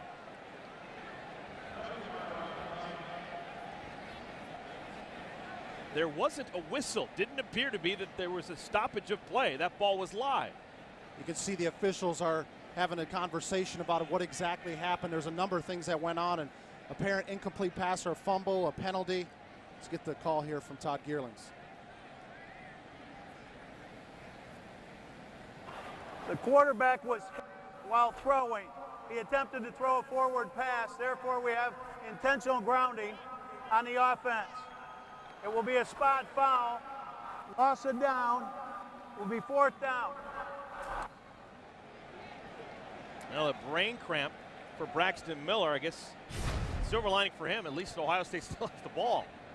Well, a quarterback, his instinct once everything starts to break down is let's get rid of the football. But at that situation, you almost have to just take the sack because that could have turned out really badly for Ohio State.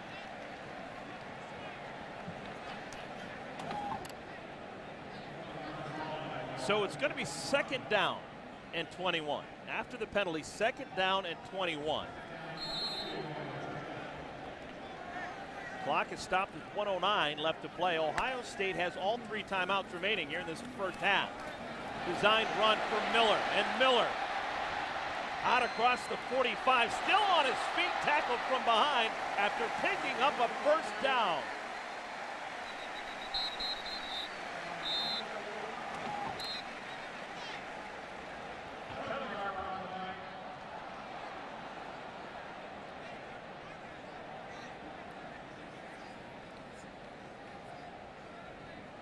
Rack, this could be one of those new rules about helmets popping off.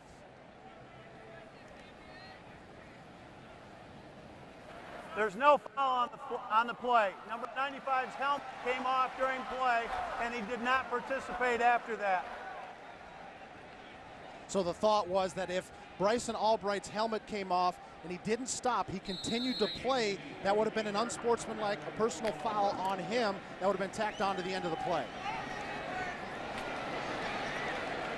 A new rule this year around all of college football. Catch is made by Zach Bourne. It's a pickup of 4. Now down to 48 seconds left here in the first half, and Ohio State uses their first timeout. And while we have the Ohio State timeout, let's take a look at the changes in the rule book here in 2012. Yeah, and most of these rule changes are, again, for player safety. We've already seen the kickoffs moved up to the 35-yard lines, and touchbacks come out on just kickoffs. Now, touchbacks will come out to the 25-yard line. And as you saw on that last play, when Bryson Albright's helmet came off, he has got to go out for one play, and it doesn't matter who it is. And then leaping over blockers on punt blocks is now prohibited. So you can't have a guy come in to those guys that are trying to protect the punter and jump over the top in effort to block the punt. Again, all focused on player safety. Buckeyes still with 2 timeouts to work with here in this first half. Now to work on 2-minute offense. Already up 21-3. Miller, dump off, catch and tackle right at the 40-yard line, 42-yard line. Pat Hinkle out of Cleveland St. Ignatius with the tackle. 3rd down and short.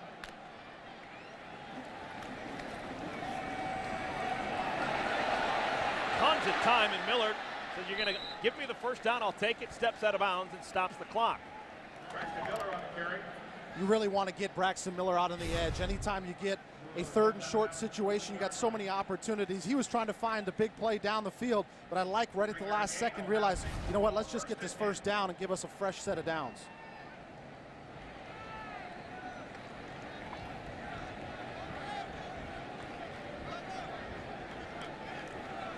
Four receivers in the game and a fullback in Zach Boren.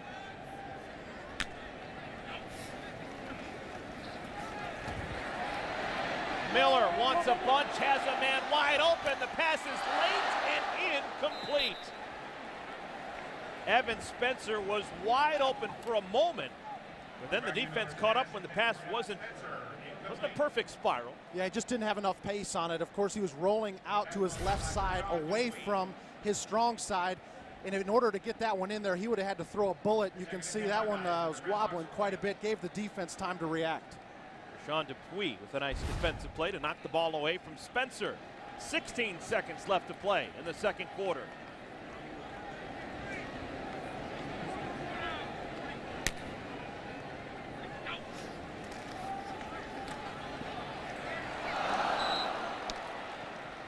Behind Michael Thomas, true freshman from Los Angeles. Another poorly thrown ball right there by Braxton Miller. And once you get into this spot on the field, Urban Meyer knows that Michael Thomas was wide open. Now you're just trying to get yourself in position to be able to get a field goal attempt with just 12 seconds left in the half.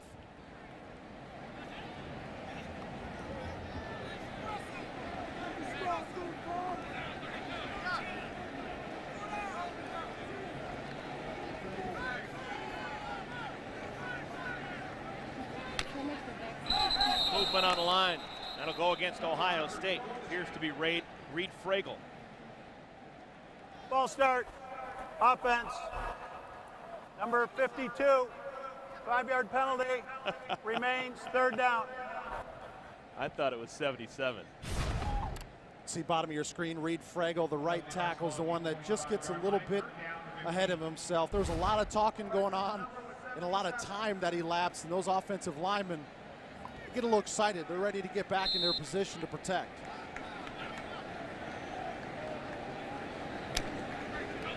Third and 15. Miller almost sacked by Williams. Trying to make something out of nothing. Throws it up for grabs, and it is caught. Flag down on the field, but the catch made by Evan Spencer. If it stands, a gain of 44.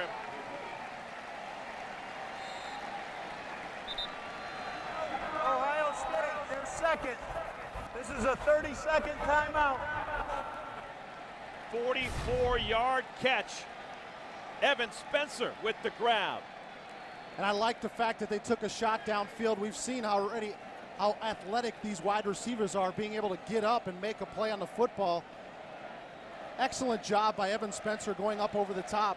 And if there's anything on that play, it looks like defense to me. That penalty declined. Now the flag down on the field was defensive pass interference on Dupuis. Obviously it was declined, and Ohio State has the ball with 3 seconds remaining in the first half at the 1-yard line. Rack, what do you do? This is a tough call because if you do try to go with a running play and you get stuffed, you don't have enough time for a timeout. So in my opinion, you might have to try to take something, try to hit a back out of the backfield, maybe hit Zach Bourne coming out quickly. I don't think you have enough time to run the ball into the end zone because if you get stuffed, there's not enough time to call a timeout. But do you kick the field goal or do you go for the touchdown? Man, this is a tough situation. I might go for the touchdown right here. You built up a little bit of leads, 21-3. And it looks like that's the case. The offensive coming back on the field. They're going to go for the touchdown. 3 seconds left here in the first half.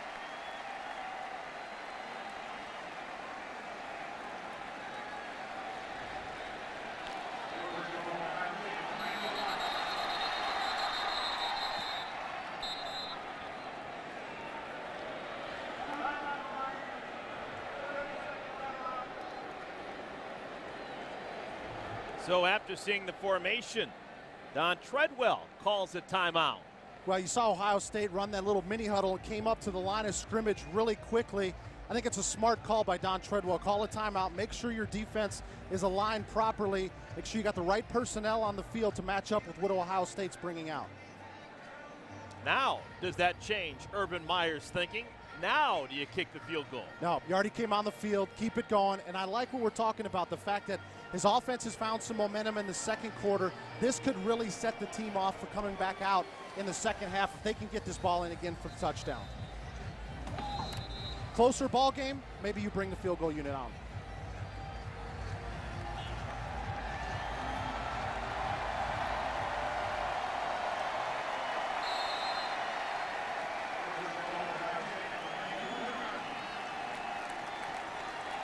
Hide behind Miller.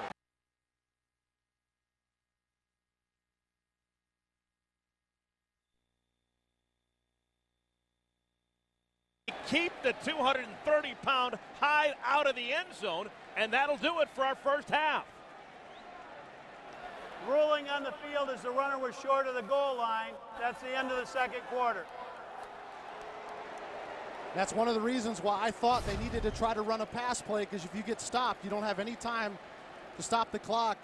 Carlos Hyde hadn't been slowed down once you get inside the 5-yard line. Great play right there by Miami's defense.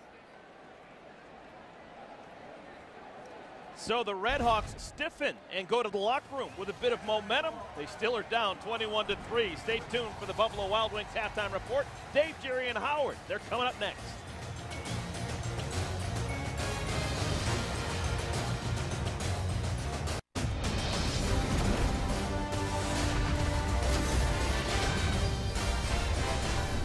Y'all can't touch us. Recognize shorty. Matter of fact, I'm tired of talking to you. Drop and give me 40. Let's get it on. We ready for 'em. Let's get it on. We ready for 'em. Let's get it on.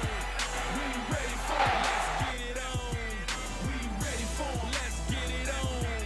We ready for 'em. BTN football is presented by the United States Marine Corps. Ohio State and Miami playing the first game of the year. Ohio State on top of the Redhawks by a score of 21-3. Lisa Byington is standing by with Urban Meyer. Lisa. A few growing pains with your offense there in the first quarter, but you found a balanced attack in the second. What happened? What clicked? Yeah, it was bad to watch. That was hard for everybody to watch, and I'm not sure it was, for a variety of reasons. They defended a certain formation real well. We didn't get out of it soon enough. And then Braxton, we had to run him a little bit. I was trying not to just flat run him, but that kind of opened things up a little bit in the second quarter. 3 points on the board for Miami, but Dysart has almost 200 passing yards. What do you need to do defensively to slow him down? Yeah, he's a good thrower. I don't feel the, we got to rotate defensive linemen. I don't feel like we're hitting him. If you're going to throw a pass, you should pay the price. And right now, he's not paying the price. Thank you. Thank you, Lisa. Well, let's show you the very last play of the first half. Ohio State had the ball first and goal from the 1. They decided, instead of kicking a field goal, to go for it. And this is Carlos Hyde, who just has no chance. Try and go over the top, and he doesn't make it there. Take a closer look, and it's a great call. Remember, this was after Don Treadwell called a timeout to make sure he had the right defensive personnel. So once Ohio State came to the line, that Miami defense was not shocked by what they were seeing. Nice defensive stand there by the Redhawks. Take a look at our first half stats presented by 5 Hour Energy. First quarter yards dominated by Miami. Second quarter yards, almost 300 of them for the Buckeyes, just 38 for the Redhawks. And in that very last category, bottom line, red zone drives and touchdowns, big difference. Redhawks got in the red zone twice, had to settle for 1 field goal. That's all they got. In Ohio State, they get in the red zone 3 times, 2 touchdowns. The last time they made it to the red zone, you just saw Carlos Hyde not making it over the top. Yeah, and the Buckeyes were much better on third down there. 56% against only 20 for Miami of Ohio. That had a lot to do with their success in the second quarter. And right now, we're going to kick it off from the 35 with raindrops falling down here at the Horseshoe. Returnable kick. Ohio State starts from the 10-yard line. And out to the 35-yard line goes Armani Reeves, 26 yards on his first touch as a college player.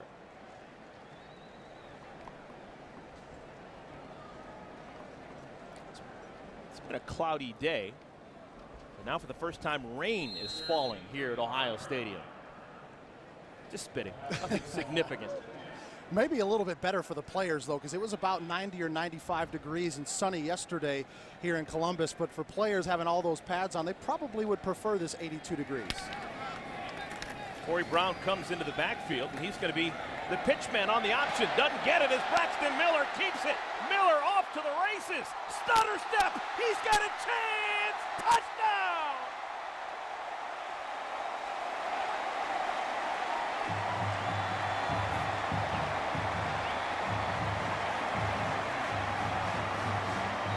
There is a flag down on the field. Does it hold up? Buckeyes seem to think that it will. There's play the We apologize. Microphone is cutting in and out on Todd Gerlings. No flag. Flag just fell out of the pocket of one of the officials, so a touchdown, Braxton Miller. 6 more points for Ohio State. Talking about explosive coming out of the locker room. That was a picture-perfect option execution right there by Braxton Miller in the offense. The explosive Ohio State offense continues to put up some numbers, led by their quarterback, Braxton Miller. We talked about them going to be running that spread offense with a lot of quarterback option that was going to be involved with it. This was just textbook right here. You see Braxton Miller string out the defense, and right at the last second, Krishan Dupuis, the corner for Miami, was the only person. He had to make a decision. Do I go after the quarterback? Do I go after the ball carrier? And he made the decision to go after Braxton Miller, and that little stutter step right there was huge. Create the separation to get in the end zone. In the first half, we said that Braxton Miller didn't have Terrell Pryor's stiff arm, but Terrell Pryor never had that type of stutter step. 164 rushing yards already, a career high for the sophomore Miller.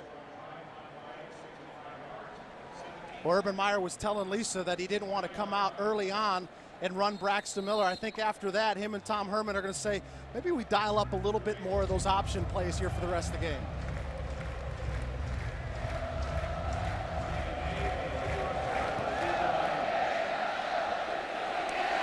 Returnable kickoff. Daywan Scott can't make it out to the 20. Good special teams by the Buckeyes. A return of 18 yards.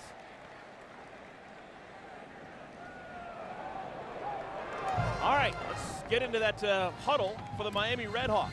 You were up 3-0 at one point, but that seems like 3 weeks ago. Yeah, the Ohio State Buckeyes woke up, and don't expect any change here from Miami. They're going to continue to throw the football because that's what they do well. Zach Dysert, 19-34. There's a lot of quarterbacks in the country that this will be their final game stats. Nonetheless, after 2 quarters, just 200 yards, he's going to have to make a lot more big plays if they're going to be able to keep up in this scoring match with the Buckeyes. Urban Meyer telling Lisa Byington just a moment ago that they need to get better pressure on Dysert. Redhawks start on the ground. Justin Sims with the carry. It's got to be an interesting season to start for Luke Fickell. Of course, last year interim head coach, now defensive coordinator. You know, and he's still feeling his way around, a little bit different of a unit, although there's a lot of starters that come back. He's still trying to figure out what works best, and he's trying to figure out a pretty good passing offense in Miami. So, as you heard Coach Meyer talk about, we need more pressure up front. He's probably thinking we need our 4 down guys to get off of blocks and get in the backfield, but if that doesn't happen, sometimes you got to dial up a couple more blitzes and get the linebackers in Dysert's face. Incomplete. That'll bring up 3rd down. We had a chance to spend some time with Luke Fickell yesterday, and man, was he relaxed. Yeah, I think he's just really comfortable in this position, kind of thrust into that head coaching duties. Maybe a little bit early for him in his career, although he was getting a lot of interest after this past season as a head coach, but he wants to be here in Columbus. He's a very, very good defensive coordinator, and as we talked about this game, he's got a lot of weapons on all 3 levels of that defense this year. 3rd down throw for Dysert. Gonna have to run it. Dives out close to the marker, appears to have the 1st down. John Simon tripped him up, but Dysert extending that 6'4" frame to pick up the 1st down. Oh, now the mark is not so good. Originally, I thought they were going to mark him past the line, but there it is. It's a 1st down. He thought that John Simon was going to have enough to get him, but as you mentioned, Zach Dysert's a pretty good athlete as well. I mean, you'd think that he's just going to sit back there and throw the football. He's a pretty good athlete who's able to get out, and John Simon just couldn't get him on the ground early enough. First time that Dysert has run the football this afternoon. Savino unabated to the quarterback. Can he bring him down? Dysert gets it off, but a flag is going to be dropped. Noah Spence, the true freshman, along with Etienne Sabino in the backfield. Attention on grounding. Offense number 4. Sit down foul. At the spot of the foul, it will be 2nd down. Well, Eric, you talked about the pressure, and I thought that they were going to bring some from the linebackers. Look at Sabino right here. Number 6 comes in. Nobody blocks him. Dysert's scrambling just to find some open space. I think this was a great call by the officials. No receiver was in the vicinity to throw the intentional grounder. So it's a 2nd and 31. Don't see that very frequently. Wraparound handoff to Robert Williams.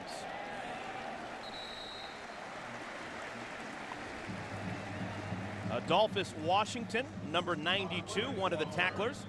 Seems like in the second half, Ohio State substituting more liberally with younger players.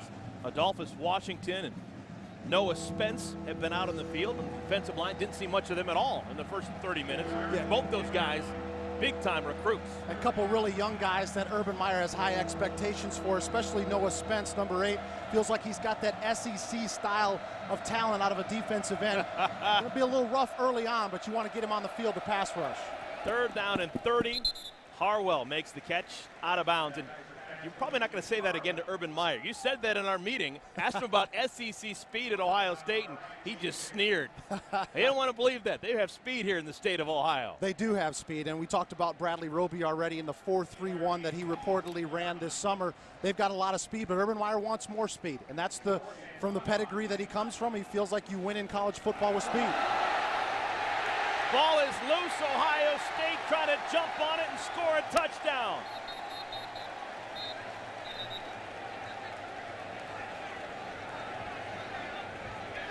No signal yet. Not by the officials, at least. Touchdown, Ohio State!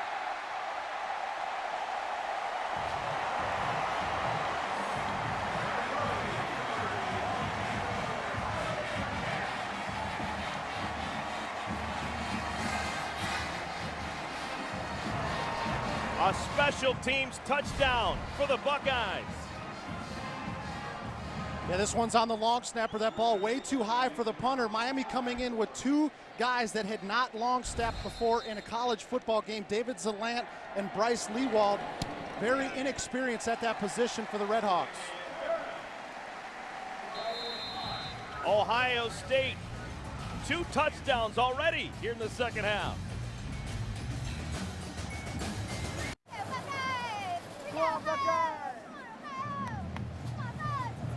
Welcome back, everyone. Just getting started here in the 3rd quarter, and there's been a lot to cheer about for Ohio State. They have scored 2 touchdowns, 1 on offense and 1 on special teams. And Dave Zalant is the long snapper we were talking about that has not seen any action prior today. They had 2 long snappers that were coming in, and Bradley Roby's the guy that comes out of this pile with the football. Generally, punters are not used to going down at the bottom of the pile and fighting with defensive players. Bradley Roby ends up coming out with it. There is Bradley Roby with the touchdown, and it's not only the Buckeye players who are fired up this year. Man, I was watching the sidelines, the coaching staff as well, full of excitement. Returnable kickoff. Dajuan Scott with a full head of steam gets out to the 27-yard line. Rack, take a look at this. This is Kerry Combs. He coaches the secondary for the Buckeyes, but he's also very intimately involved with special teams as well. And trust me, coaches get just as fired up as players do when there's a big play on special teams, because it changes the complexion of a ball game. Now, this one might be getting out of hand anyway, but there will come a time this season when Ohio State can win or lose a football game in the special teams phase. 2 tight end formation for the Miami Redhawks, down by 32 now. It's been a 35-0 run for Ohio State.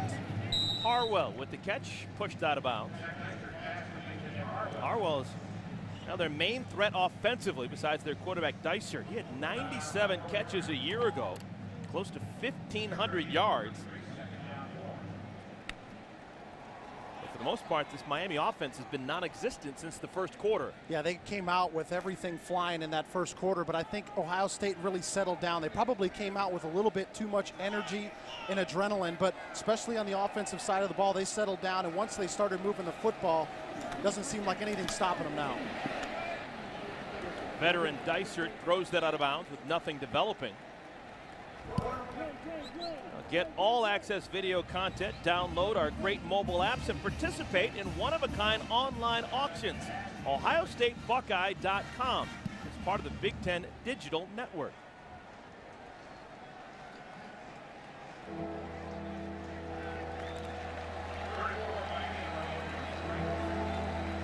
31st career start for Zach Dysert, his first here at Ohio Stadium.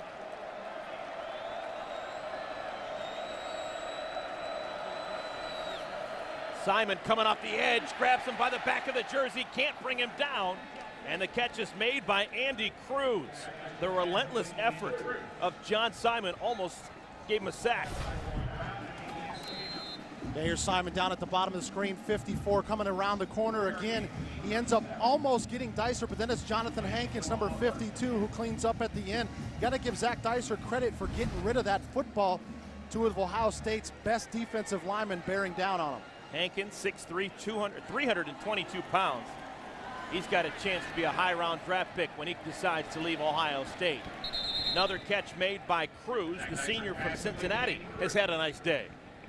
Well, there's a lot of footballs up in the air, so there's a lot of opportunities for these Miami receivers, and they're going to continue to do this. Ohio State's defense has got to make sure they play with great technique. They can't sit and fall back on their heels a little bit because they have a 32-point lead. You got to keep pressing because Dysert has the ability to put points on the board with his receivers. 40 passing attempts already for the Red Hawks.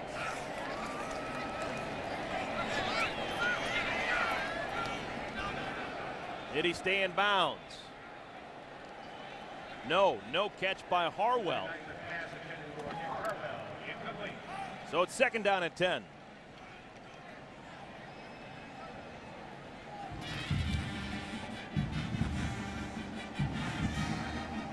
Don Treadwell, one of the many former Miami University players who not only played at Miami but served as the head coach, and we're talking huge names. Bo Schembechler, Bill Mallory, the late Randy Walker. And that's just some of the names. We've got other very recognizable names that have both played and served as a head coach at Miami University. Jamire Westbrook with that catch. Well, they call it the cradle of coaches, and for good reason. These are just the guys who have played and coached there. Parsegian, John Pont, of course, from Indiana, Bo Schembechler, Mallory, Tom Reed. That's Don Treadwell's head coach during his playing days. Randy Walker went on to serve as a wonderful head coach in the Big Ten at Northwestern. I didn't even mention, of course, Woody Hayes. He coached Bo Schembechler when Bo Schembechler was a player at Miami. Harwell open. Touchdown, Miami. Nick Harwell comes alive in this 3rd quarter.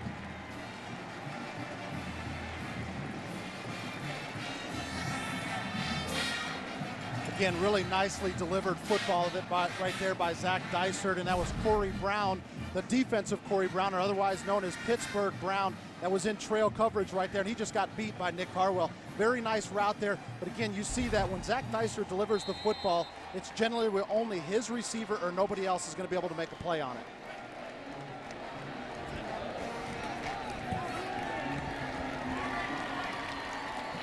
Extra point is good, and would you believe it or not, but this is the first time that either team, Miami or Ohio State, has scored at this side of the field.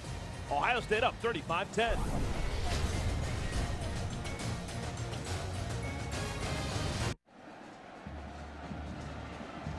Let's take a look at the results of our Twitter poll. Look at that. 54% of you folks out there think that Ohio State in 2012 under Urban Meyer are going to win at least 11 games. So they don't feel like there's any growing pains here for Urban Meyer and his staff. But you get a chance to see what he's done at his previous stops. He has had success early and often. Bowling Green, Utah, Florida.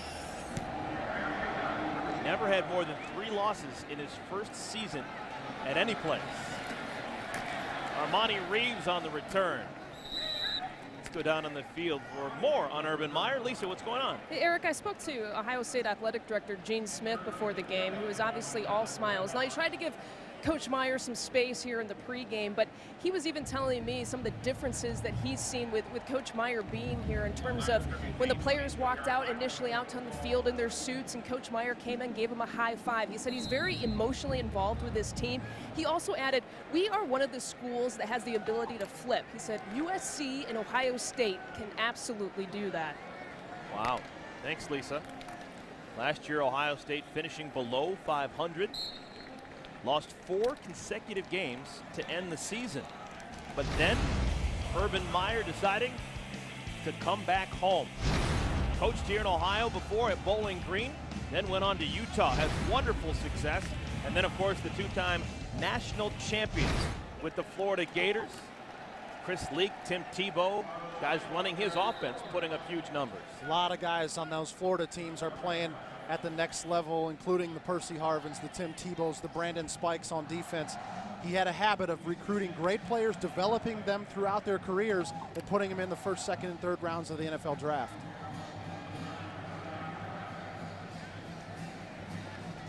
Braxton Miller, you would assume, would be right out of the central casting mold of the type of quarterback that he likes. He can throw it, he can run it, he's a smart guy, and now he's got some experience after starting as a true freshman a year ago. 3rd and 11, passes high and incomplete. Devin Smith can't come down with that one. And that's a pass right there that he just needs to get more reps at, because Devin Smith was wide open. All he's got to do is deliver that football on timing, but you got to bring it down. You got to put it right by his numbers. And I'd like to think through continuing to practice on this type of route. This is a great 3rd and long pass play. We're going to come back down the side, the sidelines. Of course, Dayon Nunley's got very good coverage, but if you put that ball on the outside of Devin Smith, I would like to think he's going to bring that one in. So the punt team will come on for Ohio State. Nick Harwell just scored a touchdown a moment ago for the Redhawks. He's going to return this Ben Buchanan punt.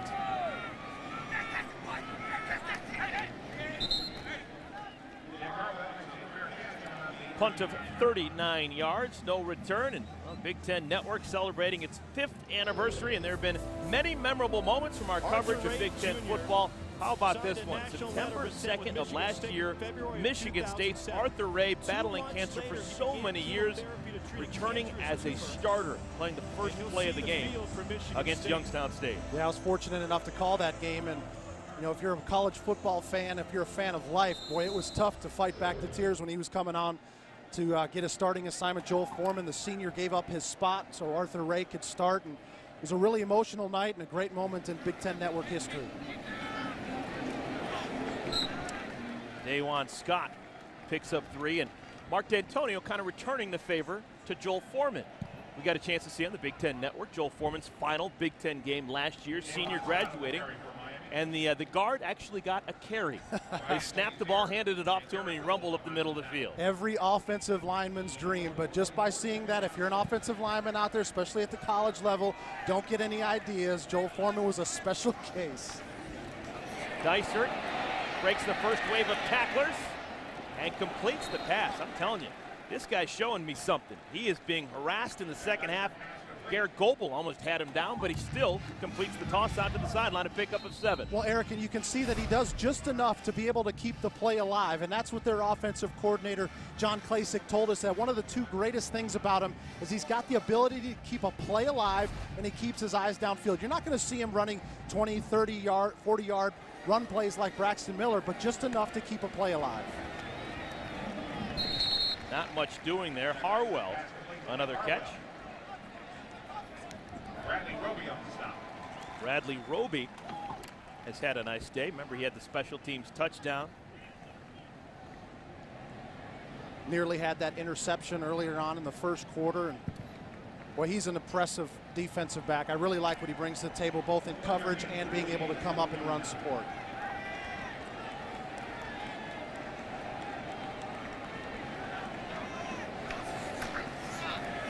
Designed rollout. Short gain to Robert Williams. Robert Williams, number 28 right there. 2 years ago, he didn't play on the varsity team at Cincinnati. He had no hope of playing on the varsity. He was playing on the club team at Miami. Last year, tried to walk on the team, made it, never got any playing time. And now, Don Treadwell thinks that he's going to be a significant contributor to their offense. Robert Williams, Jr. from Cincinnati, a study in perseverance. Yeah, feels like he's really good in pass protection, can catch the ball out of the backfield. Be a nice addition if they can try to get some running game going for Miami. Well, on cue, this is the guy we're talking about, Robert Williams, with the catch, pushed out of bounds. Pickup of 4. So it's going to bring up 4th down and 2, and why not go for it?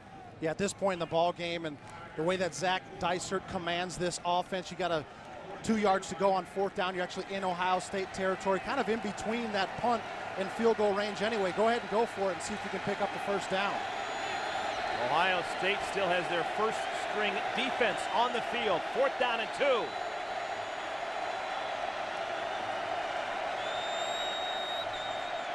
Dysert in trouble. Simon on his heels. And it's intercepted. Ohio State has the ball. Travis Howard with the pick.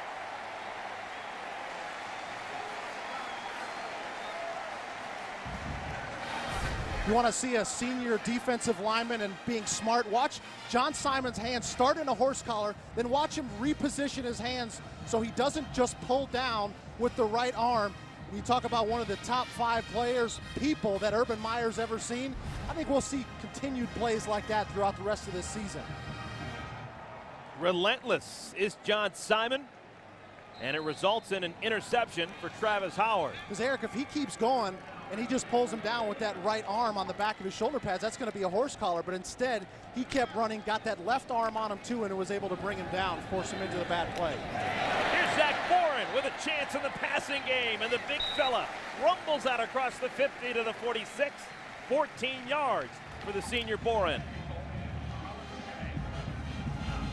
Zach Boren's such an important part of this offense, and see Braxton Miller, what he's been able to do. Not so much success up the middle, but that really doesn't surprise me. You want to get a quarterback to break through that first wave and get to the left or the right side so he can get by the sideline, get out of bounds if he has to.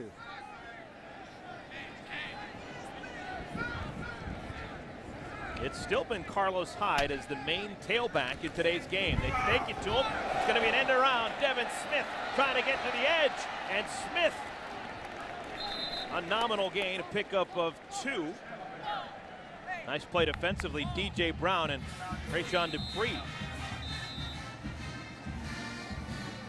That's good pursuit right there by the Miami defense. Devin Smith along with Bradley Roby, probably one of the fastest guys on Ohio State. You get him on that end around. If he gets outflanked, there's probably not too many people on the field that are going to catch him. Trayshawn Dupree, man who made the tackle, he is being attended to. Right at the last second there is when 31 Dupuis comes in, and it's like he got shaken up a little bit, maybe on his shoulder. It looks like that's what the training staff is looking at.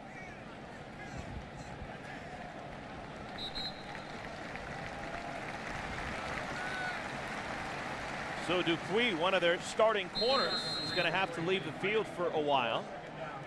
Let's see if Ohio State picks on his replacement.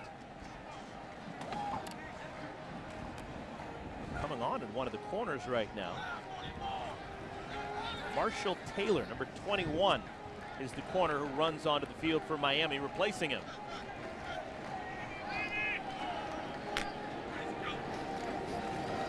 Blitz. It's complete. Corey Brown pushed out of bounds. Derek, what would you like to see rest of this game for Ohio State's offense? Obviously, it looks like a win is in the bag, but in terms of working on things early in the season, what would be something that needs to be polished up a little bit? Well, I think they need to continue with this balanced play calling, but if Tom Herman is trying to get growth out of this offense, he's going to continue to dial up some of these pass plays, because that's where I don't think people around the league believe that Ohio State can beat him through the air yet. So he's got to work on that side of it. They know they can run the football, but for the rest of this game, I'd like to continue to see the balance. Miller makes the first man miss. And he stumbles, pushed out of bounds, short of the first down marker. And now Miller falls to the ground, grabbing at his right calf. Hot and steamy day. I think the rain has stopped. But early in the season, September 1st, guys just trying to stay hydrated. Been on the field for a lot of plays. Again, we talked earlier, Urban Meyer, since he came in, was really comfortable with Kenny Guyton, and you'll likely see Kenny Guyton on the field. Very similar style of quarterback. He's got the ability to run. They feel like he's a really good thrower. There's a look at the end of the play here from Braxton Miller.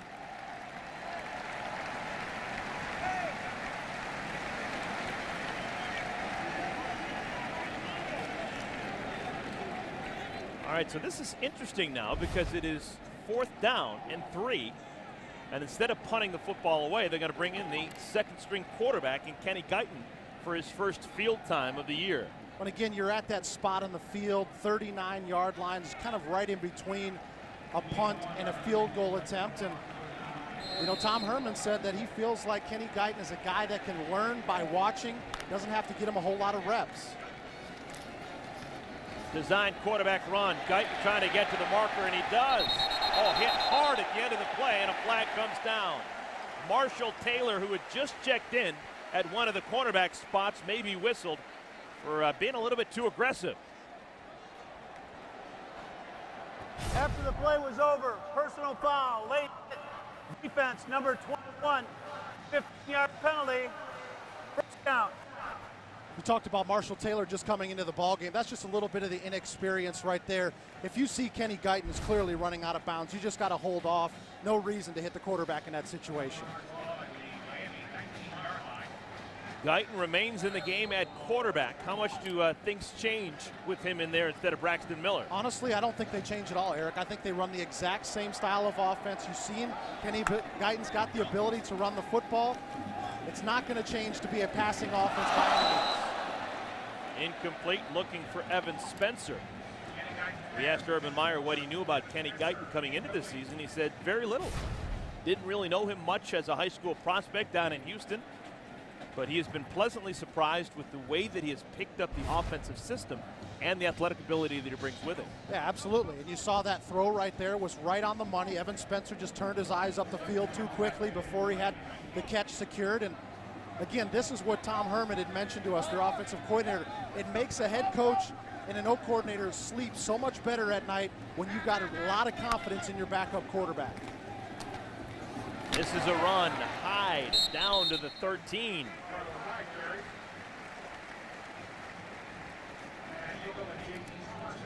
Ohio State playing without Jordan Hall. Urban Meyer thinks that he's going to be one of the special offensive players in the conference this year. But Jordan Hall has a foot injury, won't play for first couple of weeks at least. He had to have surgery.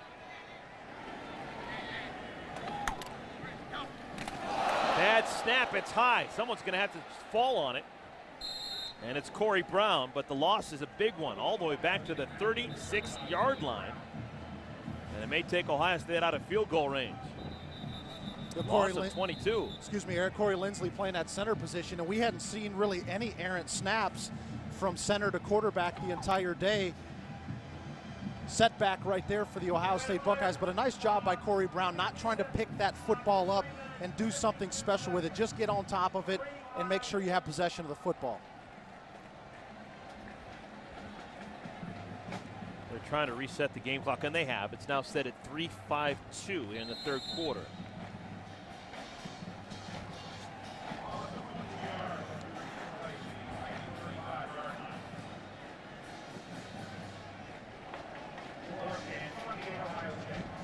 Well, we have a moment to take a look at today's Quicken Loans quarterback comparison.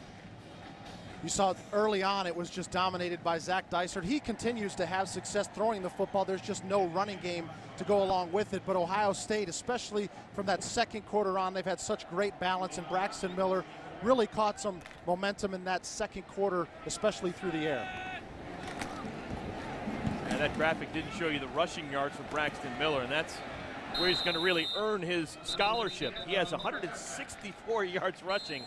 That is a new career high. Back to Ohio State in a moment.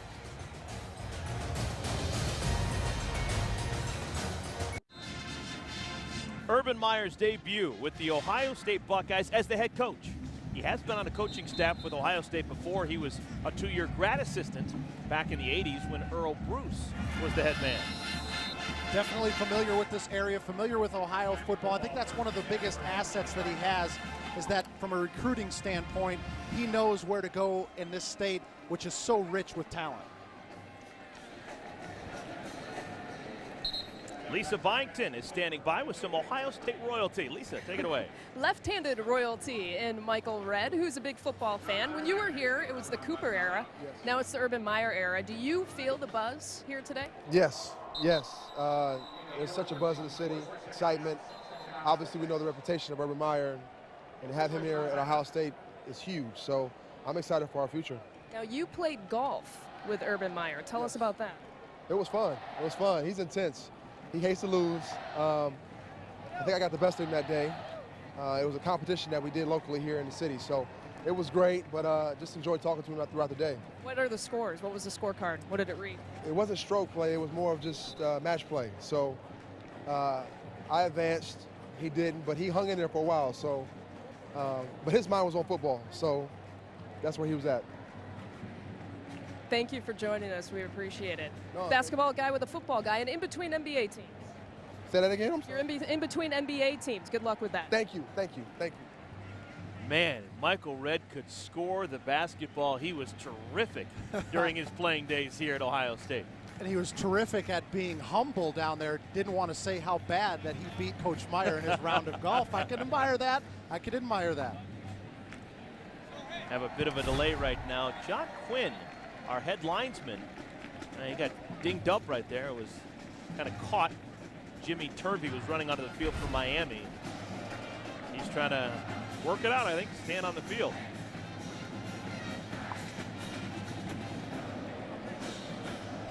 It's a tough game. Sometimes it can get physical for the officials too, especially that umpire sitting right in the middle of the defense, but these guys understand what's going on.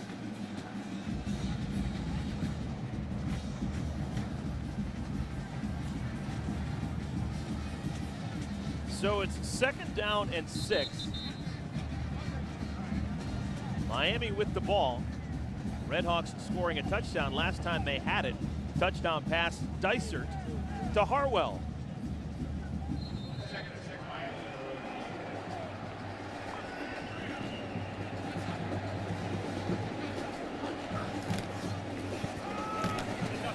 Westbrook, the true freshman, is absolutely hammered. Wow. Westbrook, the ball carrier. Ryan Shazier with that tackle, a pickup of 1. Shazier is one of those guys that when he came in as a really highly touted freshman, he was only in that 200 to 210 pound range. And in this offseason, he's really added some weight so he could be able to take up more of these hits. Let's take a listen to how this one sounded on the field. You miss playing? Got to keep your head on a swivel, especially when you see somebody with the speed of Shazier coming at you. 3rd down. Dysert throws it up, and it's out of bounds, looking for Andy Cruz. Ohio State's defense is going to force the punt team to come on for Miami. For the most part, too, I've noticed that this Ohio State defense has really settled down in their pass protection. They were getting beat a lot early in the game, especially in the first half. I think they've kind of settled in, realized some of the route combinations that are coming at them, and now they've had their defenders in the correct position. We've had one bad snap so far today from Miami. This snap is a good one. Murphy gets it off. Not a great kick. It's going to be good starting field position for Ohio State. Let's take a look at our Polaris hardest working player, and the sophomore from Sewanee, Georgia, Bradley Roby. Full stat line for him, 6 tackles. He's broken up a couple of passes. And then, of course, the fumble recovery for a touchdown on the bad snap and punt formation. Yeah, he's a ball hawking corner. There'll be a lot of plays with him the rest of the season where he's going to be making plays on the ball, not only in the defensive side, but you'll see him a lot on the special teams too, especially on that punt block unit. Mark my word right now, Ohio State will be a very good punt blocking team throughout the rest of the season. Braxton Miller comes back on. He was replaced by Kenny Guyton for a couple of plays last time Ohio State had it. Hyde staggers forward, has the first down, and then some. Let's go to Dave Revson back in Chicago for a BTN.com studio update. A little news for you on Purdue. Caleb Turbush was supposed to start at QB. He will not. Suspended for a game, an unspecified violation of team rules. We have that game coming up at 3:30 Eastern, Eric.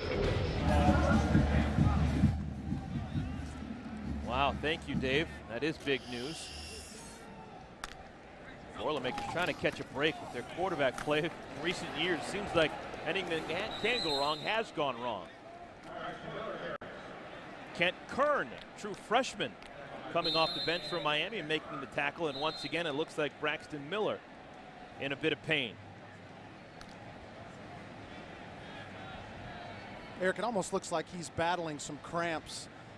You know, you generally when you see a trainer come on, they start stretching that heel and everything.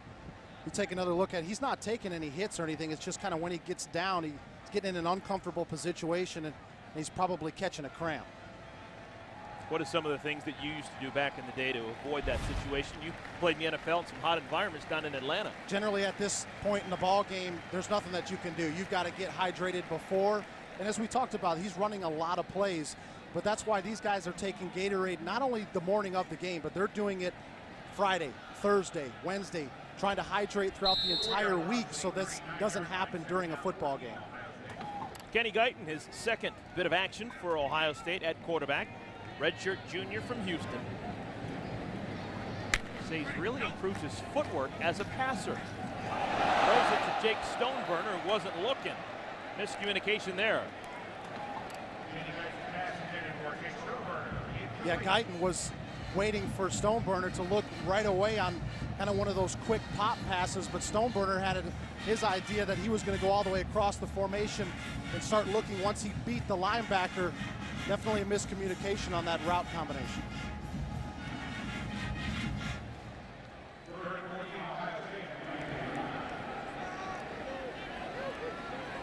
Line to get is the 25.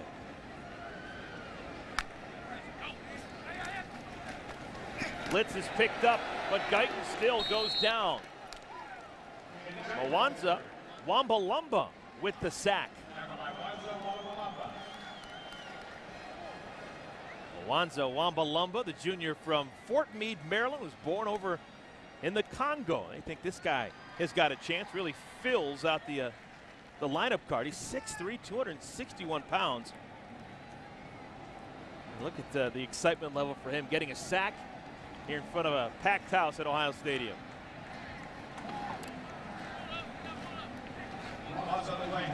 Clock continues to move, winding down our third quarter. Ohio State sending the punt unit on, Ben Buchanan.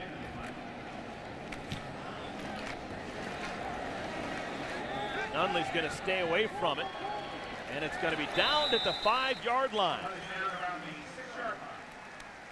16 seconds left here in the third quarter, and just a reminder, next Purdue is going to be hosting Eastern Kentucky, or you'll see the Wisconsin Badgers taking on Northern Iowa.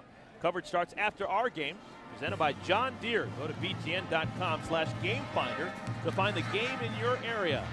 What do you think about Wisconsin? I know they don't know what's going to happen in their game against Northern Iowa, but what are your thoughts on a new quarterback this year? Monty Ball coming back.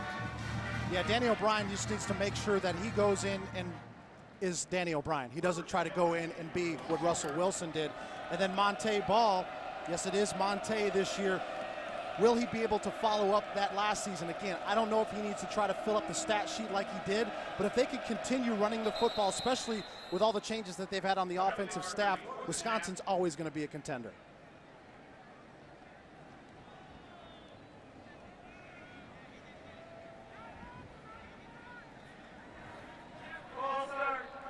Number 71, half the distance to the goal, remains first down. Zach Lewis, sophomore from Chicago, started a half dozen games a year ago. Listed at the left tackle, but all these Miami offensive linemen moving all over the line throughout the course of the game. Big time hit. Pass catcher doesn't go down. That's Steve Mark, the tight end, who stays on his feet after Travis Howard put a lick on him. And that's going to be the final play of quarter number 3. It has been all Buckeyes here on a Saturday afternoon in Columbus. Heading to the fourth quarter, Braxton Miller and the Ohio State Buckeyes trying to finish off this 35-10 lead against Miami. This fella you got on me knows that I'ma show him up. He can back 10 I'ma still blow by. Welcome back, everyone. Start of quarter number 4. Ohio State and Miami, one of the great traditions here at Ohio Stadium. Hang on Sloopy between the third and the fourth quarter. And Urban Meyer pulling a couple years back on the headset just so we can listen and take it all in and enjoy the moment. Yeah, he's a big guy when it comes to traditions, and he's been very integral in starting traditions at his other stops, but felt like here at Ohio State they had so many traditions he didn't need to do it. And he said some of the traditions that he imported at Bowling Green were actually things that started here at OSU. But quick, Cal, as you got a chance to see before the game started, that is something that he has brought to Ohio State, and trying to get the fans in the stands, especially the students, engaged in. I think it'll be really cool for him, between the players and the fans, to do that every game before it starts. What's going to be the first thing to come around for this Ohio State team under Urban Meyer? The offense, the defense, where are we first going to see an Urban Meyer style side of the ball? I think it's going to be offensively, because Ohio State has usually always played great defense, and I think they're poised to play great defense again this year. Picked off, Travis Howard with the ball, and Howard out of bounds inside the 10.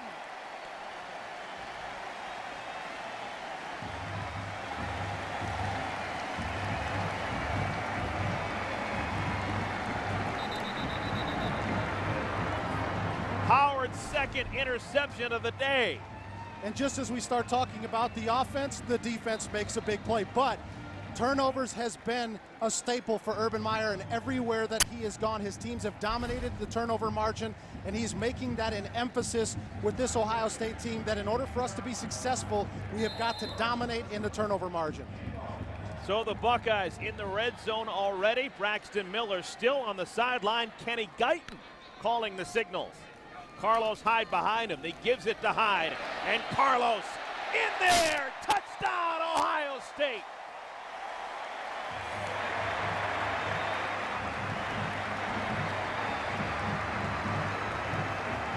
An 8-yard touchdown run for Carlos Hyde. Second touchdown for Carlos Hyde.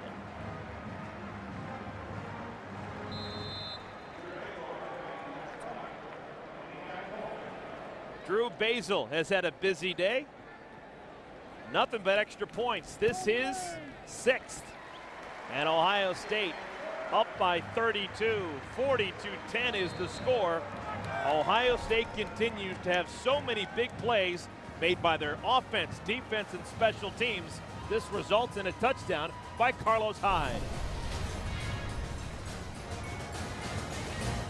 Starting here in the 4th. In my opinion, it's good to get all these mistakes ironed out, have the slow start in this game.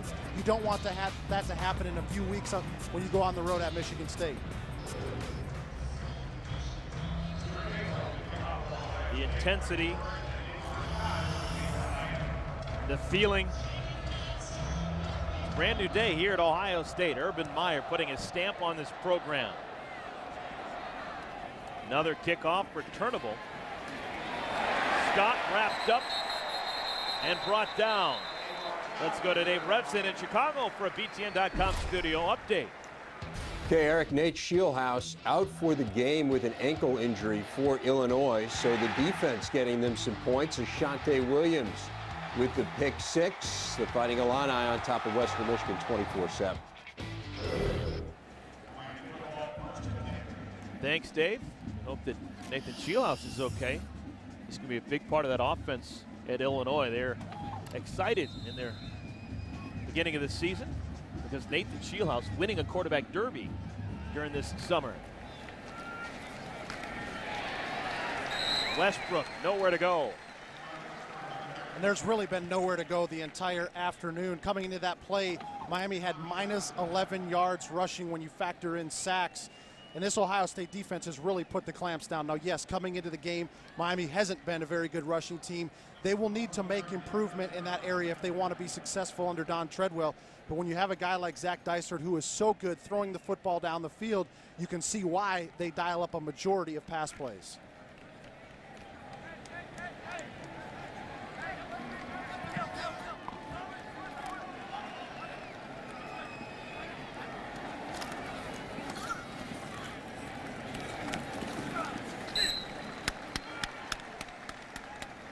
Westbrook with the carry, and let's talk about this offense right now for Miami. A couple of straight running plays.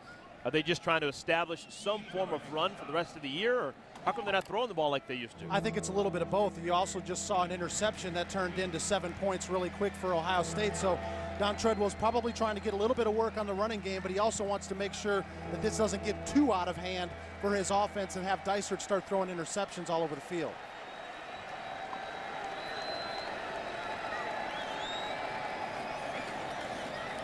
Play action on 3rd down. Pass is incomplete, looking for Harwell. And it's a 3-and-out. Just have to wonder how much energy these guys have left after playing in significant heat and humidity all afternoon long. And how much arm strength that Dysart has left. I mean, he's been throwing that football, seems like snap after snap, and as you mentioned, Eric, you couple that with the humidity, and it becomes a long day, especially when you're not putting points on the board like you expect to as a passing offense.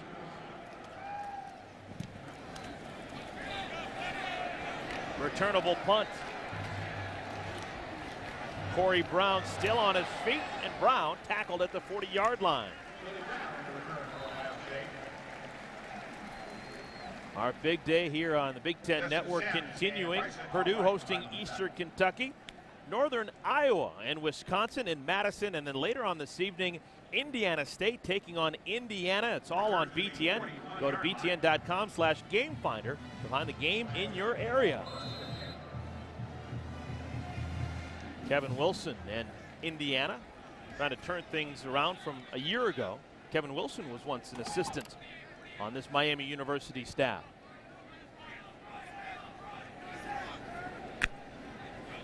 Kenny Guyton still in at quarterback for Ohio State. Wants to throw. Pass is complete to Devin Smith, who's tackled at the 33.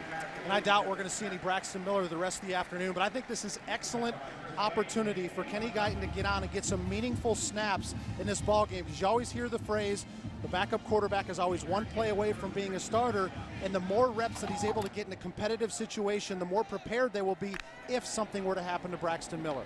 They're not slowing down much. Down to the 26-yard line with that pitch and catch. Nick Bennett with the reception. Let's go down to Lisa.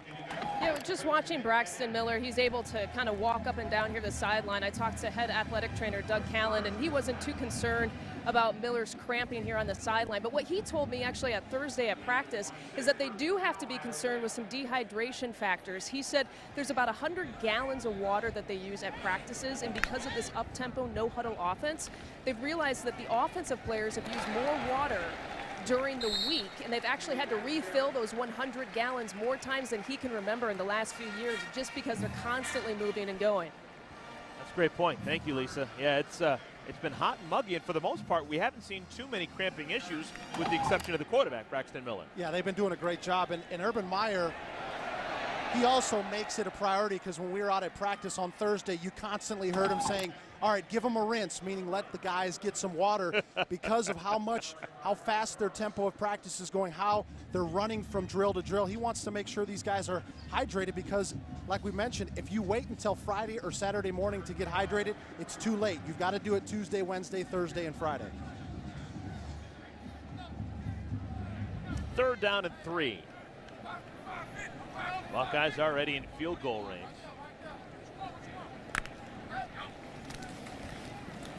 Guyton senses the pressure, steps up in the pocket, and completes the pass. Second catch on this series for Nick Bennett, redshirt freshman from right here in Columbus. You're seeing a couple of different tight ends in the mix this year, because they've moved Stoneburner a little bit out in the slot to play some more of that wide receiver position. So you're going to see a lot of Vanette and Hireman playing the traditional tight end role for the Buckeyes this year.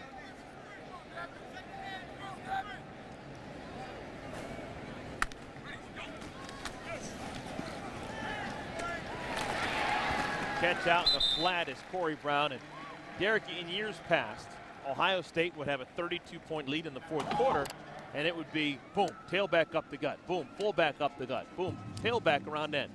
Not so much anymore. Is this going to be an issue trying to salt away games? Do they have the type of offense that can bleed some clock? I don't think it's going to be an issue at all. I think they will continue to work on the passing game, and they'll continue to work on the passing game having Kenny Guyton on the field. But I feel like when they've got Bryante Dunn, Carlos Hyde, Jordan Hall when he comes back, they've got some players that will be able to grind out yards, especially in a crucial spot in the ball game through the running game. This is Zach Boren, and Boren down to the 2. Just his second carry as a college player. Hey, and Tom Herman told us that he will carry the football this year for Ohio State. They've seen his value. They said he's actually a really good running back. And in my opinion, give him the ball again. Give it to him again. High snap, Bourne has the ball, and Bourne a touchdown! 2 consecutive carries for the senior from Pickerington, and he has a touchdown for Ohio State.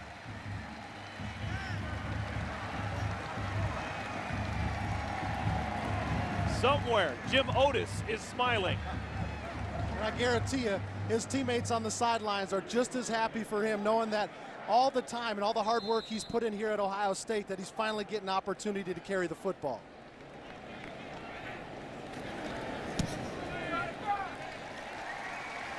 Well, everyone getting a new chance and a new look here in Columbus under new head coach Urban Meyer. Everything old is new again. Touchdown, Zach Boren. BTN Football is brought to you by State Farm. For auto, home, life, and banking, get to a better state.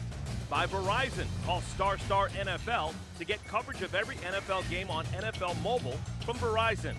And by Case IH, ready with proven leadership. To learn more, visit caseih.com/4 is greater than 2. Well, is Zach Boren this year's Ohio State Heisman candidate? Zach Boren with a touchdown just moments ago, 2 consecutive carries for him, and congratulations, his first rushing touchdown as a college player. Does have a receiving touchdown, and that was back in his freshman year of '09. Did it on a pass from Terrell Pryor at Indiana. He's always been involved in the passing game, but you know, you talk to Urban Meyer, you talk to Tom Herman, they're going to have him involved in the running game as far as carrying the football, not just as a lead fullback for the rest of the season. And once again, there is not just one Bourne on the team, but 2. His younger brother, Jacoby Bourne, is a true freshman backup center. Here's our Verizon key connection in today's game, and maybe the catch of the year for Ohio State. I was going to say, Eric, is there any question on a key connection in this ball game?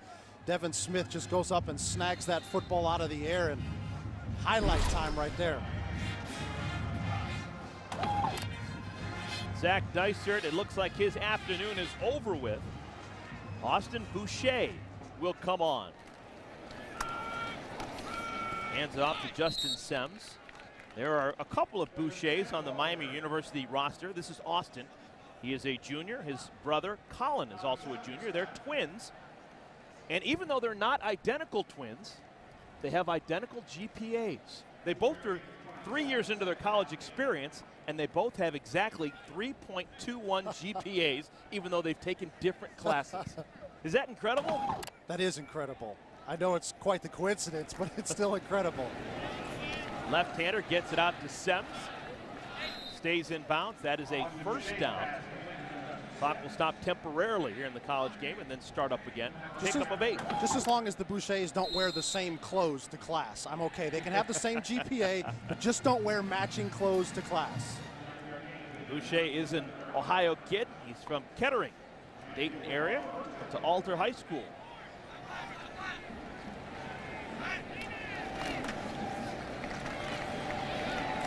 And just swarmed. Is that going to be a helmet-to-helmet? Penalty flag is down. Connor Crowell on the tackle, redshirt freshman from Maryland, but we'll have to sort this out. Nope, it's going to be a hold against Miami.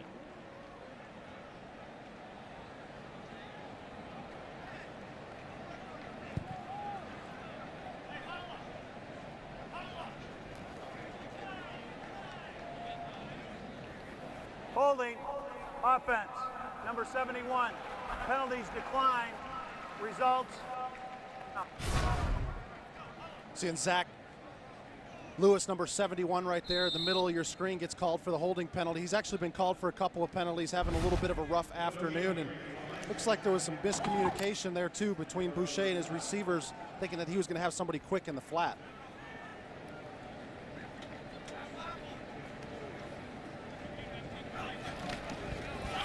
Delayed handoff to Williams.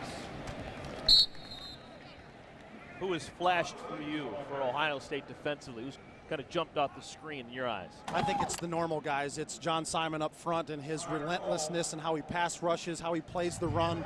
And then it's Bradley Roby out on the outside. I mean, he just seems to always be around the ball. But not only that, he's physical. I like that when the ball goes up in the air, he's physical. He's not waiting for it to come down. He's got good hands. And he's also been very active in special teams. I think that will continue for the rest of the season. Boucher on third down. Wrapped up, and he is tackled behind the line of scrimmage. The big fella, true freshman defensive tackle, Adolphus Washington. Talked to Luke Fickell the other day, and he mentioned that when Adolphus came in, he thought he was going to be about a 260, 270-pound defensive end, and he stepped on the scale, and he ended up being 291 pounds. So they basically said, welcome to being a defensive tackle, but he still has the potential to be a very good defensive tackle with his size at 6'3", 290 pounds. And the Buckeyes have had great defensive tackles over the years, that's for sure. Armani Reed, a little bit of a bobble, but comes up with it on the fair catch. It'll be Ohio State ball at the 34-yard line.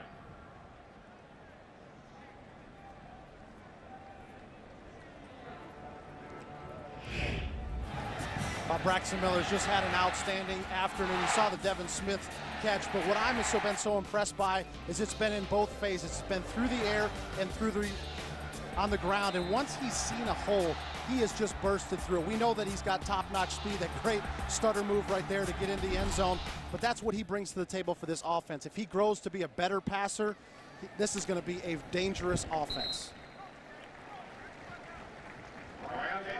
Here's our John Deere Gator game changer, Braxton Miller, cooling things off on the bench. 207 yards through the air, 161 yards on the ground, 3 touchdowns. This is a guy who played as a true freshman last year, only Art Schleisner back in the 70s. And Terrell Pryor, of course, just a couple of years ago, starting games at quarterback as a true freshman at Ohio State. 368 total yards and 3 touchdowns. That's a really good afternoon, especially when you're talking about through 3 quarters of a football game. Had the struggles early, but continued to fight through it. And I like how he had that balance between the run and the pass. He wasn't just a running quarterback. He showed that he can make some plays in the air to his wide receivers. 3rd down and 1. Next week, Ohio State. They're going to be right here again at Ohio Stadium. They'll take on UCF. Central Florida comes to town.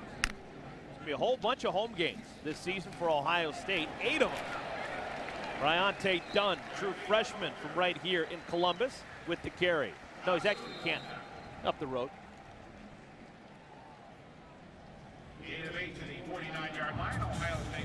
While we have a moment, I'd like to thank the media relations directors for their help this week. Just an excellent staff that Jerry Emig has here at Ohio State. Mike Pearson, man, Big Ten all the way, if you ask me, with what he does at Miami University. Mike's a Big Ten guy, went to Michigan State. He's worked at Michigan State and Illinois, now at Miami, doing wonderful things.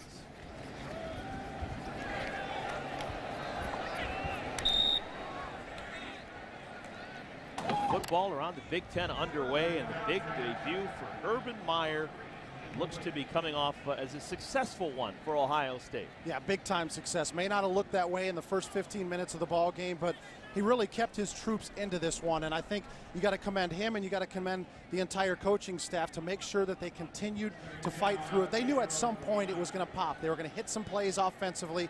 The defense was going to settle down, get some stops, get some turnovers, and all that came together, especially back in that second quarter. Bryante Dunn, another carry. One thing that we noticed when we talked to Urban last couple of days, his word choice.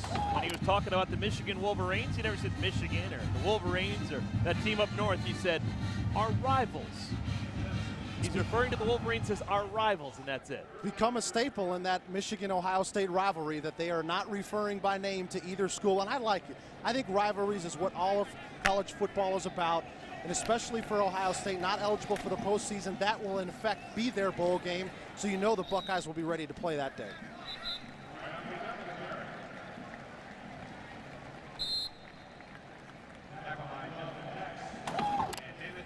Eric, you talked about the home games coming up for Ohio State. A lot of them right here at Ohio Stadium. Central Florida, California, UAB before they go on the road for a big matchup against Michigan State. And I think that right there will be the defining game on how things are starting out for Urban Meyer. You saw, if you watched the game last night, Michigan State has a tenacious defense. It'll be a very good matchup for this offense here at Ohio State.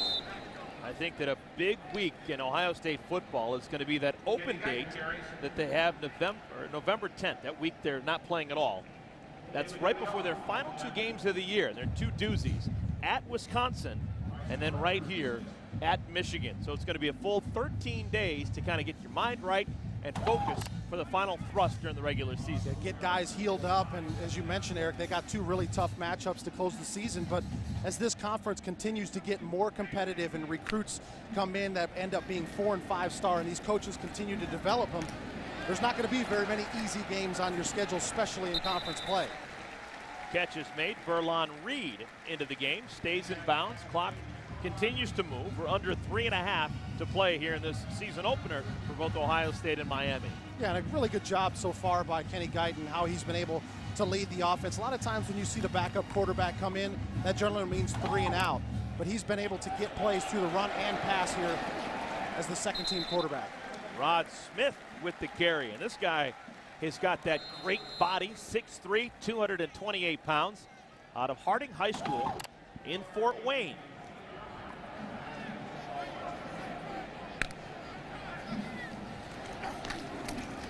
Another carry, Smith. Kent Kern on the tackle. So, Eric, you asked me earlier in the game, does Ohio State have the personnel if they need to grind out a ball game, if they need to finish somebody out? And you're seeing these guys come in, Carlos Hyde, Rod Smith, Bryante Dunn, all of these guys well over 200, 220 pounds. And that, to me, shows that you've got the speed, especially when Jordan Hall comes back, to be able to make plays out on the perimeter. But when they have to go in between the tackles, they've got a stable of guys that they should feel comfortable with. Inside run for Smith. And it'll bring up 3rd down. So what we have gathered from Urban Meyer and his coaching staff, Carlos Hyde is the definitive #1, and he's #1 by a long shot at tailback. Then Bryante Dunn, and now Rod Smith, who we're getting a chance to look at. And I asked Tom Herman yesterday about the running back rotation, and he said that Carlos Hyde has earned the right to only come out of the ball game when he's ready to come out of the ball game. He said that his turnaround as far as mentally has been astronomical, and that's been a huge part of the success of the offense, especially in this game today against Miami. Curious to see how Ohio State plays this right now. They just got a 1st down inside the 10. They hurry up to the line of scrimmage. Are they in a hurry to score another touchdown, or just kind of bleed it a little bit right now? I think they're going to bleed a little bit and keep running the football. This is good work for everybody on the field to keep working on the run game. Again, make sure that they've got the ability to grind out yards in the run game when they need to. Dunn is whacked.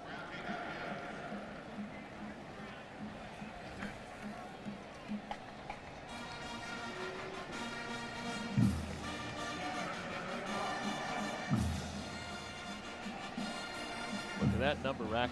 And I think that was to be expected. Everybody knew that it was going to be an up-tempo style of spread offense. 62 plays a year ago, over 80 plays today. And I think that will continue, especially when they find success. You saw how quickly Braxton Miller got the offense going. First college touchdown, Bryante Dunn runs it in from 3 yards out.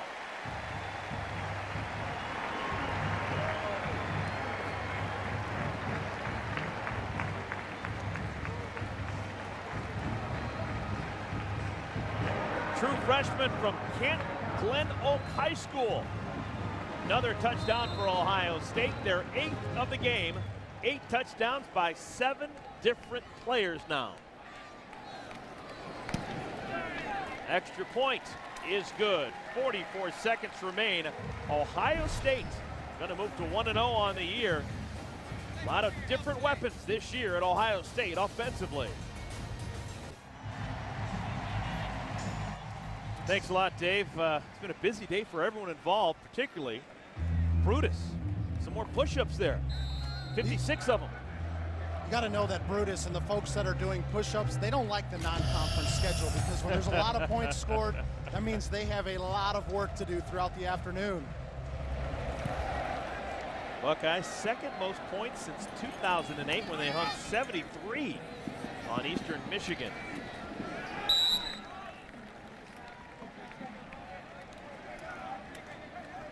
Finishing this one off, 40 ticks left on the clock. Ohio State next week taking on UCF. Miami, their next two games, they've got Southern Illinois. They're an FCS program. And then Don Fredwell's team is going to take on Boise State out on the blue field. They're going to play on the blue. An excellent matchup right there and an opportunity for them to go up against a really good team. Of course, Boise State coming up short against Michigan State last night, but you could see they still have talent on that team. Austin Boucher still in at quarterback, hand up right up the gut. And it looks as if Miami is content to head back to Oxford. Still without a victory against Ohio State. They're going to fall to 0-5 all time against the Buckeyes.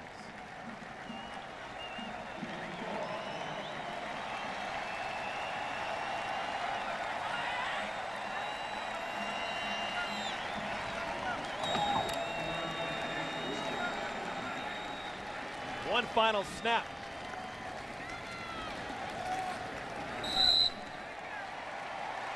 And it's in the books. Ohio State, led by Urban Meyer. They move to 1-0 on the year.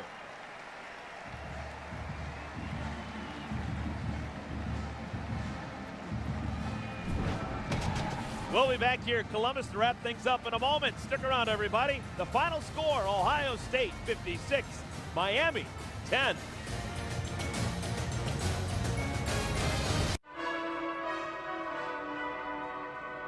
Ohio State moves to 1-0. Urban Meyer a win in his Ohio State debut.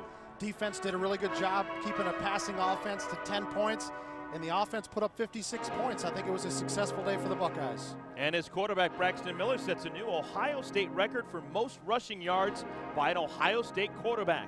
For Derek Rackley and Lisa Byington, I'm Eric Collins. Let's get you out to either Eastern Kentucky at Purdue or Northern Iowa at Wisconsin. So long from Ohio State.